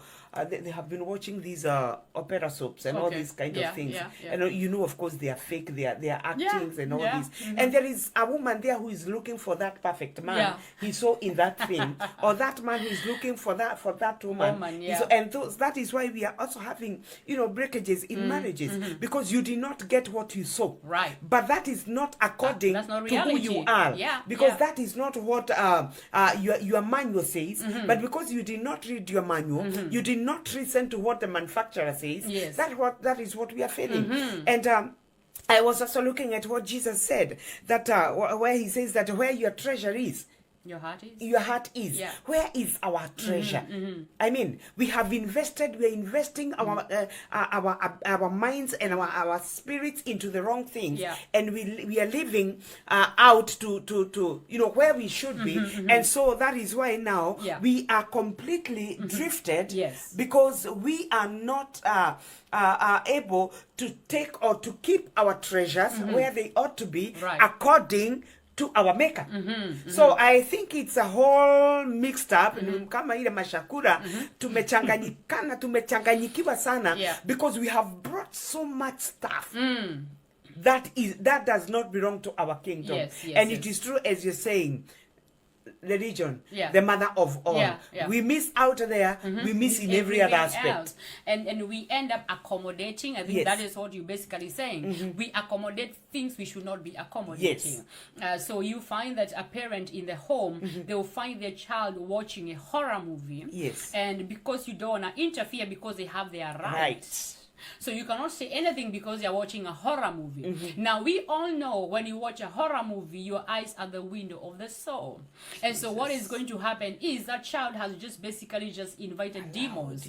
That is why they're going to start telling you they're getting night visitors. That is why you find nightmares and night visitors, actually. And most of the time, the things we watch, we think they are innocent. They are not innocent. They are not. Remember, I told you somebody is programming. Whoever went and created that movie, basically it was created in a kingdom where they wanted to tell you their vision. And so when you watch that horror movie, at the end of the day, what you're gonna be dealing with is demons.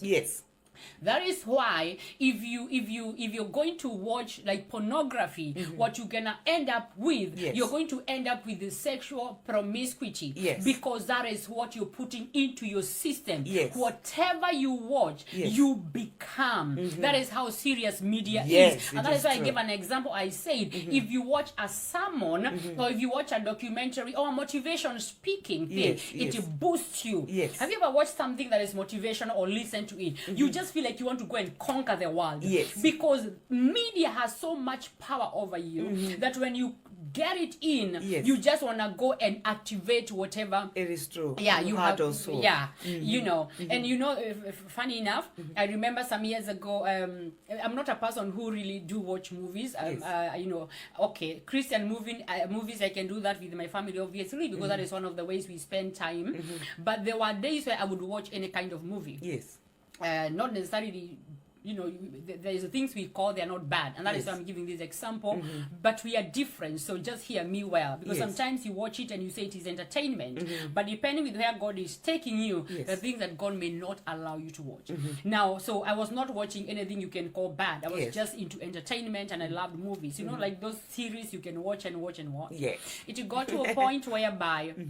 If I start watching a movie that has got no Christian morals or teaching in it, it's just entertainment, Yes. my eyes would just sense smoke. Have you ever gone into a smoky kitchen? Yes. You know that You can bitterness, see. Yes. that bitterness in your eyes? I get that. And my eyes really start tearing. I know that is now, maybe you're saying that is outrageous, but you know what? That's now how serious it is for me. Yes. And so I thought it was just maybe a one day experience, something was wrong with my eyes. So, but when I will leave that place, Yes. then I'll be okay.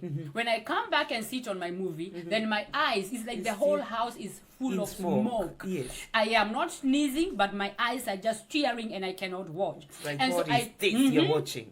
I did that for several times, and I realized it's about what I'm watching. And so I also remember one time, so that is about now me and watching. So God deals with people differently. He does. Yeah, so and sometimes because of where he's taking you, he might regulate Yes. what you, and you rather allow God to regulate you. It is true. Yeah. So one day I remember I had somebody who had visited me, and this person was not born again. And I don't have a problem with that, because we love these people who are not Yes. born again. I mean, Yes. we love them. Yes. No matter what you're in, God loves you. And I know before the show we're going to be praying for you. Yes. So I'm not condemning anybody. So this person had visited my house. And so because they're not born again, what do you expect? They were listening to music of people, of course, who are not born again. So if this is hip hop and rock music that is not church Yes. music. And so, and I'm a person who hears God. And so for 3 days, I've not heard God.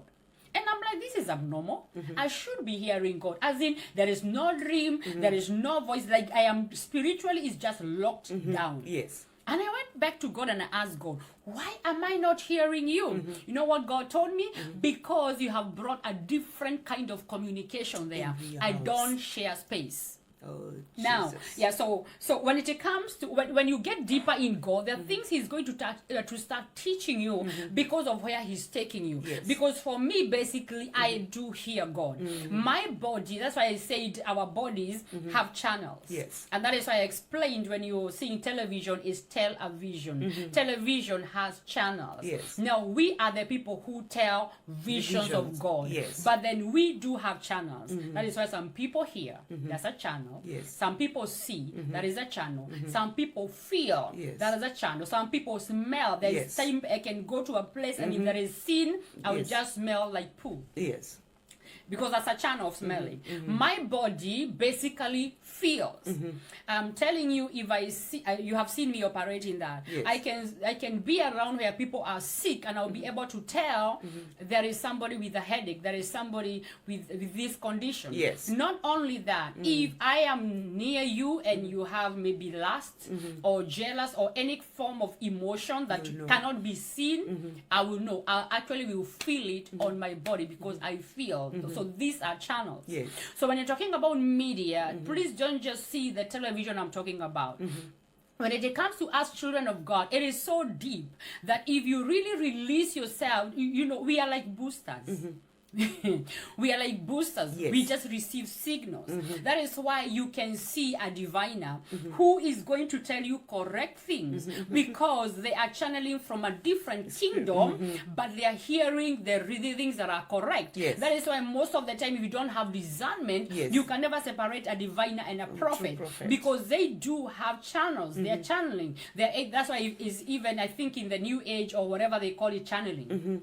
they are channeling somewhere. Yeah. So you actually tuning to some frequency, you know. It is so funny that it is even possible to look at somebody and you can tell what they are thinking. They didn't say anything, they didn't talk to you, but you can see their mind. So when we believers, if we really unpackage who we are, we are going to realize that we are created with so much.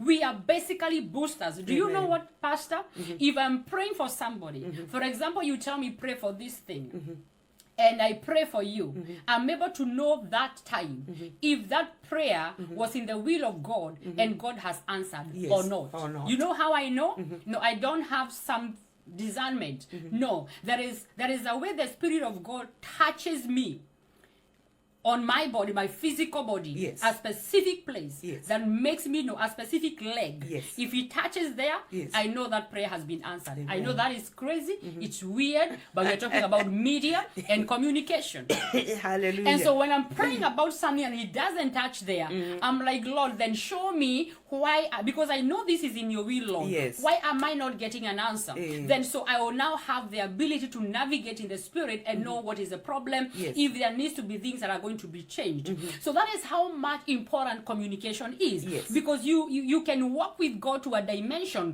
where you're even able to know if this thing is God or if this thing is not God. And you know, even when I'm praying and I don't feel that, even in my own personal prayer, if I'm praying about something and I don't feel that thing, the Holy Spirit touching me, I will know possibly there is an opposition. Because again, it could be opposition. So the enemy doesn't want you to get that answer. So that is how much important it is for you as a believer to get the mountain of media, not just the TVs. You as a booster, you have channels. Let those channels open. And I think at this point, very shortly, because of those of you who are watching, and you can please always share, this is going to help most of you who possibly hear God. And we are not talking about basically prophetic, but I want to share this very little part, because you might ask yourself, Pastor Joyce, how did you get there? One day, I was not in my country, Kenya. I'm praying and I'm fasting. And so God spoke to me and told me, you have been on the mountain for too long. I want you to come out and, to calm down, like, stop praying all the time and just be able to minister to people, because I'm one person, I can lock myself and just be in God's presence. And so I said, fine, Lord, I'm going to do that. So what God did, he caused one of the ladies, my friend, to tell me that, Pastor Joyce, there is a ladies fellowship happening somewhere. Do you mind if we go? Now, if you know me very well, I'm not very good in house calls. So when you invite me into a house fellowship, not that I cannot minister in a house, that I just need a pulpit, no. But sometimes those house fellowships just end up into, especially if it is women, you talk and there is no purpose in it. So I try to avoid. And so when she said that, I said, okay, it's fine, let's just go. And so we went. Now, in this nation, before they have any house fellowship, they have their teas and their coffee and stuff like that. The coffee and tea and biscuits. And I was fasting. I remember very clearly, I was on my 21st day of prayer and fasting. And so I didn't want to tell them I'm fasting. So I just told them I'm okay. But I had a cup of coffee. And I told them I've just had something, so I'm fine. And so I'm sitting here just waiting for them to finish their coffees, because they will do coffee, then we do the word. So they're all in the kitchen. You know how it is. You're just socializing. Busy.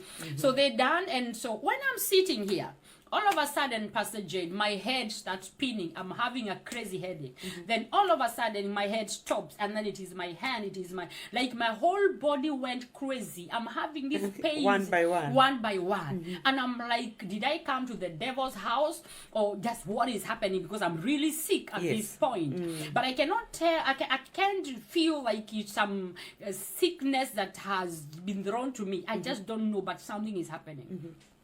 All of a sudden, God put a thought in my mind. I want you to hear that. It's a thought. God put me a thought. And he told me, no, this is where these women are sick. And I'm like, that is crazy, Joyce. How can these women be this sick? They look all fine. How can they be this sick? They are moving about. So I forgot about that. Then in a minute, then again, I started feeling. And I told the Holy Spirit, if really this is where these women are sick, I'm going to preach the word. Because I have discipline. You know me, I can preach to you and you never know I'm a prophet. I will speak the word of God. I will never tell you the Bible. The Lord says. No, I don't have. Because the spirit of a prophet is under a prophet. And so I told the Holy Spirit, I'm going to preach the word like normal after I am done. You have to remind me because now it went away. So I told the Holy Ghost, you have to remind me because I can't even remember where the eggs were. So, fine. So I'm not having any pain when I'm preaching. I preach like maybe 20 minutes, I finish. Then do you know, when I was done, I remember clearly the head. And so I'm like, Lord God, how do I even start telling people, is there somebody here with a head? You know how foolish it feels? You never know how foolish it feels until you're in that position. And so I said, you know what, Holy Spirit, I'm just going to ask the first person. And if there is nobody with that condition, I will never pray for the sick. No, even pray for the sick. And you know, I asked the first one. And now this time the Holy Spirit is pointing one by one. So I asked for headache. And you know, for the headache, I will tell where specifically. So if your headache is a forehead headache, I will tell you it's on your forehead. So what I did, I basically asked headache, and then I saw a woman. Hallelujah. Raising her hand. And then the next thing. Now it went to a point now I could know the internal organs because I obeyed. I remember very clearly there was a woman who had a kidney condition. And I could tell that is the kidney. I never knew how to feel a kidney, but that day I knew how to feel a kidney. That one, and you know, funny enough, I could not even pray. I'm not very good in laying hands on people. I know it is scriptural, but I need to...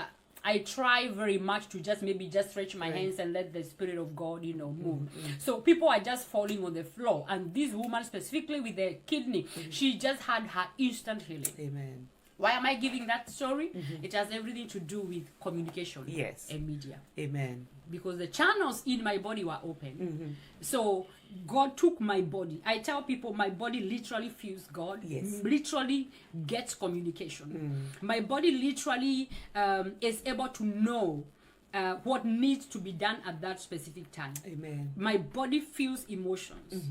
So these bodies are not just bodies. They're not just bodies. They are boosters. They're because they are the temple of the Holy Spirit. Amen. Dr. Joyce, how far are we? We are left with how many mountains? We are left with two, which I can entertainment and business. That is very. I think you can. We can do it. We can do it. Yes. Okay. So thank God for those who are still live. God bless you. Thank you very much, Lena from UK. Thank you so much for coming on board. Amen. Do we have anyone there? Yeah, we have many. Esther Ida, Bobo Kaide Tukagai. I've missed you. She's also in the Middle East. Okay. Michelle Huira, that one is the one she was requested that we should pray for her cousin. Yeah. Who else is here? I think I'm okay. Bayamos is also from the Middle East. Yeah. And Beatrice, she's telling us. Television means telling a vision or telling visions. Yeah. Never even say that politics is dirty game. It could be you whom God has chosen to reprogram the leadership. True. And that is very true. Yeah, it tells us that they are getting it. They are controlling our minds and fortunately manipulating us. Well explained, Doc. That is Jean Calise. Yeah, so we thank God. Wilfred Minor, in my house, she wasn't there. So I thank God because all the feedback we are getting, it's simply telling us that they are getting us and they are understanding. And I want to thank God because of the way you have been able to expound this. Yeah. Now, as I was saying, now you see, now how does media connect to religion? Now, if you look at it, as I finish on that, as you look at it, then why do we have prophets in our days that are not voicey enough? For the, there is a way God raised Moses. Yes. Pharaoh had no choice but to listen. There is a way the prophet, if you go back, somebody like Daniel walked with God that even when a handwriting was written on the wall, he knew that handwriting. It was nothing strange. The diviners in Babylon, because they came before he came, could not interpret the handwriting on the wall. But Daniel knew that handwriting. It was familiar to him. Look at Joseph. He understood how to decode the dream. So mountain of media as church, we need to know how to deal with it. First of all, perfect the prophecy Yes. part of it. Again, let us invest in Christian media. Amen. Let us invest in Christian television. Like what you guys are doing here is powerful. I commend you guys. It's great. Amen. Let us invest in radio that is Yes. Christian, not just invest. Yes. Because it's the other thing I want to say this. I said I'm in the media, Oracle Television is, I can call it my baby. Oracle Television Network. Those of you on Facebook, you can look on that. But then what I want you to see is that we do television or radio as Christian, Yes. but we do substandard Yes. things. Substandard. Yes. But when you look at the secular, they are so good. They have Quality, excellence. they have Yes. excellence. But for us, even when we do things, even if you're doing your music videos, we lack. There is that touch. Yes. We lose. Yes. And that is why people, which is demonic, the enemy will make sure we are not excellent, we are careless. I mean, you can see people doing television and you're like, am I going to listen to this? So you would prefer, because remember their channels, you prefer hearing from another channel. Secular. Sometimes you're so judgmental, you want to say something on television that is just beating on people who are possibly struggling. Yes. Just because people are gay. Speak to them love and, Yes. and the hope of God. Yes. Don't beat them there. Don't Just because condemn them. people don't condemn them. Just because people are drunk or there is issues. Yes. So we may God help us. Yes. Because there is just a way we lack wisdom Yes. on how we do communication. Communication is an art. Yes. You can see even on Facebook or social media. Yes. Have you seen the things that people post?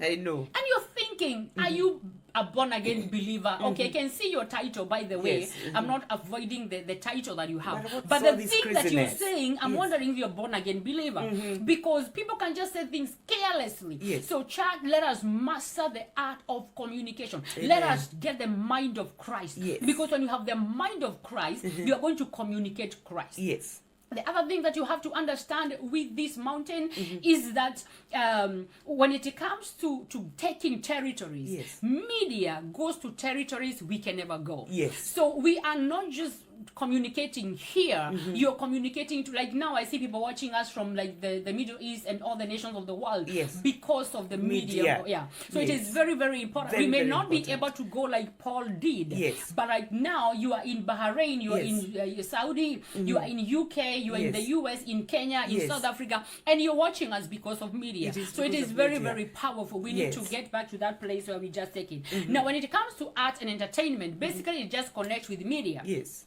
Because most of the time we get to know art and to see it through media. And so, but I want you to realize that this mountain of art and entertainment, this mostly has to do with the talent and abilities. Yes. Now, this is the mountain that caused Satan to be thrown from heaven. Yes. He was a master of music. He was an artist. Like he was oozing music. Yes. He was the son of the morning. I Yes. mean, he was a cherub.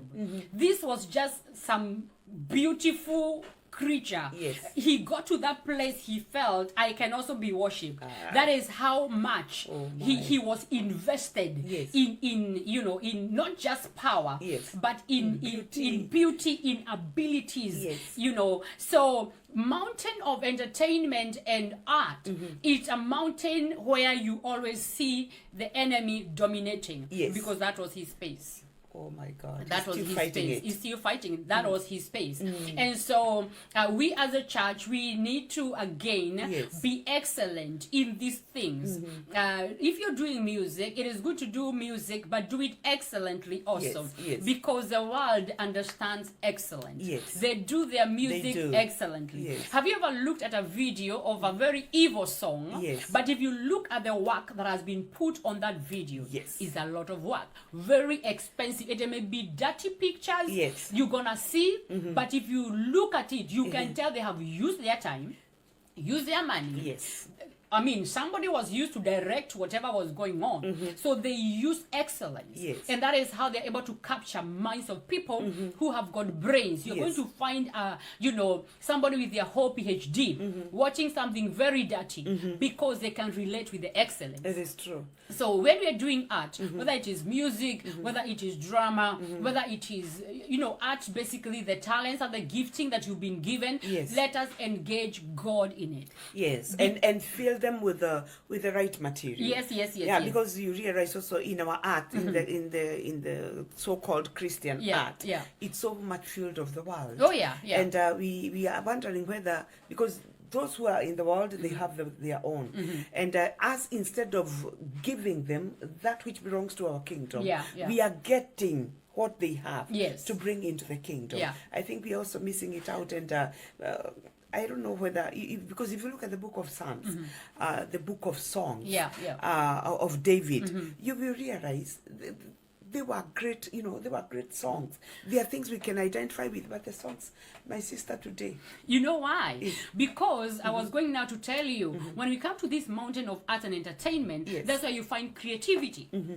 Creativity. Now, you cannot create if you're not taught to create, if you don't have the inspiration to create. Yes. Who is the teacher? The Holy Spirit. The Holy Spirit. So if you're going to approach this mountain as a church without the Holy Spirit, we lose it. Yes. And so that is what has happened. We are approaching this mountain of art and entertainment with our flesh. Yes. So we are coming up with things that are of the flesh. Yes. We are coming up with music or whatever it is that has got no power. It is not invested with the breath of the Holy Spirit. And that is why we don't even have creative abilities, because it's just what you saw something happening and you're just gonna come up with a song about that thing. At the end of the day, you have nothing that is really gonna touch people.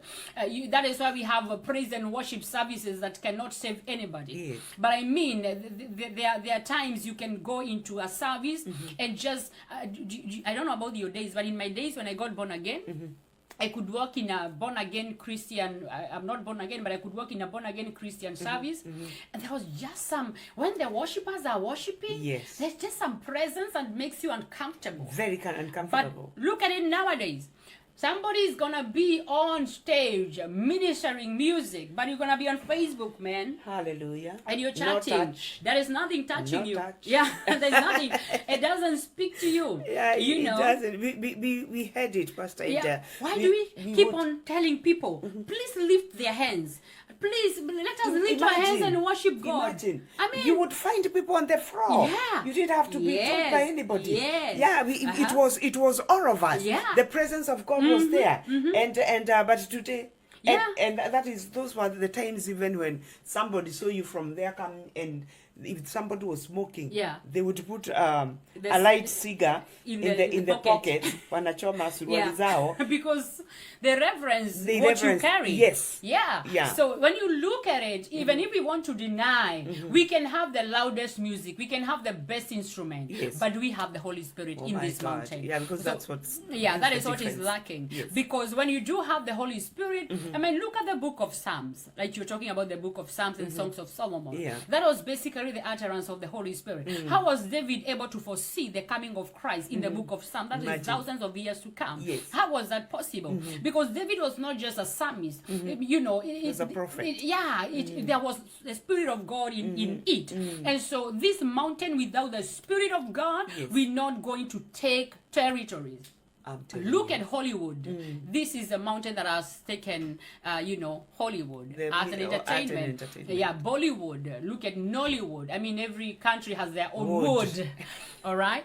So this mountain, if you look at it, it has been taken by the world, not the Christian people. Yes. Let's go back to having Christian movies that are powerful. Let's go back to thinking creativity. Let us allow the Spirit of God to give us creativity. Let us go back to understanding what needs to be done in terms of this mountain. Now, business. When we come to business, let's look at the model of Joseph. That is Genesis 41. Now Joseph is in prison, and we are now in the mountain of business. I'm trying to finish. Now Joseph is in Egypt, and he's in prison, and he's able to interpret the dreams. And so from that interpretation now, he's the people realize, I think this guy has got something. And so because of what he interpreted, when Pharaoh had a dream, he was remembered, though he was forgotten, he was remembered. And so Joseph goes before Pharaoh and he's able to interpret the dream. Now, where am I going with this? Joseph did not only master the media mountain, Joseph mastered the mountain of business. Why?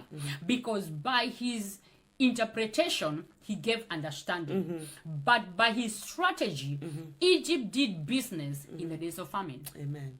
Because Joseph, yes, with media and understanding of dreams, he interpreted, but the interpretation needed strategy. So he said unto Pharaoh, you're going to have to look for somebody who is going to mobilize planting and extra planting or investing and extra investing in the days of abundance, so that whatever we are going to reap in these years is going to cover the years of famine and even more. And look at it, Egypt planted in those 7 years to a level whereby they were selling to Israel. How crazy is that? Wow. Should it be Israel selling to Egypt? But who was being used to give strategy to Egypt is an Israelite. Imagine. So we are the people that carry the answer for economy. Amen. We are the people who understand the strategies of economy. So God is giving us a model here, and the model is Joseph. Yes. How do you go in a heathen nation and God has spoken to a heathen king, but you have the strategy? Because the fact that Pharaoh dreamed, God didn't give him strategy. Joseph had the strategy. And so when Joseph gave the strategy, what did that do to him? He got into power. He was the second in command below Pharaoh. Now, what does that tell you? When we walk with God in terms of relating with God, we master something. So Joseph mastered his walk with God, mastered the mountain of media. He was hearing God. And because he was hearing God, he had wisdom, because remember, the fear of the Lord is the beginning of wisdom. So this wisdom made him know how to strategize and how to make Egypt be a superpower at that time when there was famine. Amen. And Israel could have to go all the way there and to buy their food from a heathen nation. From a heathen nation. Look at Jacob. He has been working in the house of Laban for so many years. The Bible says that he has been denied his wages, like his wages was taken 10 times. You can see that in the book of Genesis. But now, when it came to a time when Jacob realized who he was, he thought, now wait a minute. Why do I have to depend on this? I mean, God is a God of strategy. I mean, it's not written like that in the Bible. It's just me trying to think what Jacob was thinking in his mind. And what did Jacob do? He had a strategy. And when the sheep were drinking water, he put that, that stick that he, he had a dream and he saw what to do. And so they were breeding, but they would give back to speckled flocks, which were his. Now, I mean, there is no way Laban could argue with that. He couldn't. Because if he didn't have speckled, where did the speckled flock came from? That is strategy. So a man who had nothing, through communicating with God, again we see a dream here, mountain of media. And remember, you cannot master media if religion you have not mastered. That's why religion is a mother. So we see a man who had nothing, who has been denied his salary, getting into serious wealth. By the time he's leaving, it was actually not even a joke. He was a wealthy so man. we, the church, carry strategy. If we walk with God, and I think at some point I said at this time we are going to see massive wealth transfer. I'm serious when I say that. Amen. If there is a time God is going to give believers in this COVID-19 times, we are going to see massive wealth transfer. Amen. But the people who are going to get it are the Josephs who know how to hear God and how to get strategies. Amen. These are the Jacobs who know what to apply. Now, do you realize in all these 7 mountains there is no mountain called Jobs? There isn't. Because all these mountains that is under there, that is where you find jobs. Not that jobs are bad. No, jobs are good because what they do, they are stepping stones. They discipline you. They teach you. They teach you management. They teach you how to deal with money. Amen. They give you a discipline. But then as a child of God, always aim higher and higher and higher. Because again, God can only give you what you can productively engage in. Amen. So if you don't know management, because kingship has more to do with manning, manning territories, manning regions, manning business, manning government. So if you don't understand management and those levels, and you're given, you're going to make that... It's going to fail. Yeah, so let us agree to grow. That is why God said, now we go back to Genesis as I finish. Yes. Let us make man. Yes. So for us to take this mountain, it is a process. Making is a process. Yes. You set a place of being made, a place where you are under teachers, a place where you are under the Holy Ghost, a place where the circumstances of life teach you. Yes. Then you're made to be a ruler. Rulers are made by God. Yes. I rest my case. Hallelujah. Oh, that is powerful. That is powerful. But I want to thank God because this remains. It will be in our YouTube channel, and so you can always go back to it and take notes. And because of our time, I thank God, Dr. Joyce, for that explosive teaching, and I want to thank God, and I know that our lives can never be the same again. And as we started by saying, it is just going back to the drawing board and getting back on the right track, and being able to conquer all these things. And by the help of the Holy Spirit, I know we're gonna make it. Of course, I know we're gonna make it. That's why he was given to us, that he may help us maneuver, and that he may help us, conquer and be Kings. that. Yeah, which God has for us, to be kings and to be priests. And that is what we need. We need the kingly and the priestly anointing actively operational in our lives. Amen. According to the word of God. And so I want to thank God even for having been with us, and we really truly honor God, and we thank God for you. And I know that when God makes time, you will still come back and you will give us something else. Amen. I love to appreciate the grace. That's what my pastor tells me. Learning to appreciate the grace that is operational in the people of God. Amen. And so viewers and listeners, I want to thank God. We have come to the end of our show, but we can never close this show before we do one thing. We know we have some people who had some needs. We had somebody who had Michelle Wheeler wanted her cousin prayed for, her cousin Deborah, and her grandson Paul. They need prayers. And of course, we can never forget that there are people who need to give their lives to Jesus. And so, Dr. Joyce, in short, you're just going to make a prayer. You want to pray for Michelle, and you pray for Deborah and Paul, and then you will call for those who need to receive Jesus Christ, to introduce them to Jesus. And as you wrap up, you can pray for the needs. In short, just generally praying for them. I know we have gone past our time, but God is faithful. Amen. And I know it shall be well. Amen. Yes. Father, we thank God because of Deborah, and we thank God because of Paul. Yes. Father, wherever they are, we speak the touch of God over their lives in Jesus' name. In Jesus' name. We speak the healing of God from their head to their toes in the name of the Lord. Yes. I rebuke every infirmity, every sickness, Jesus' every name. satanic affliction, every satanic oppression. Yes. I arrest it by fire in the name of the Lord Jesus' Jesus name. Christ. Yes. I decree the word of God that by the stripes of Jesus Christ they are healed. Yes. I decree physical healing, emotional healing, economical healing over this family in Jesus' name. Thank you, Lord, for Michelle and the family, God. All the powers of darkness.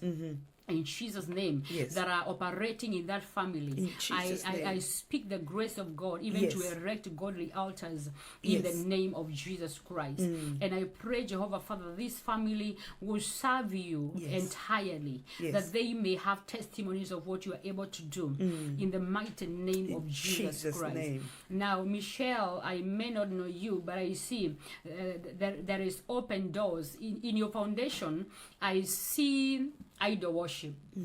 Idol worship, in terms of, I don't have to explain idol worship. You understand what that is. So this is the open door that causes the enemy to come and just bring sickness and disease and all the things that you're seeing in the family. So these are the doors that needs to be closed.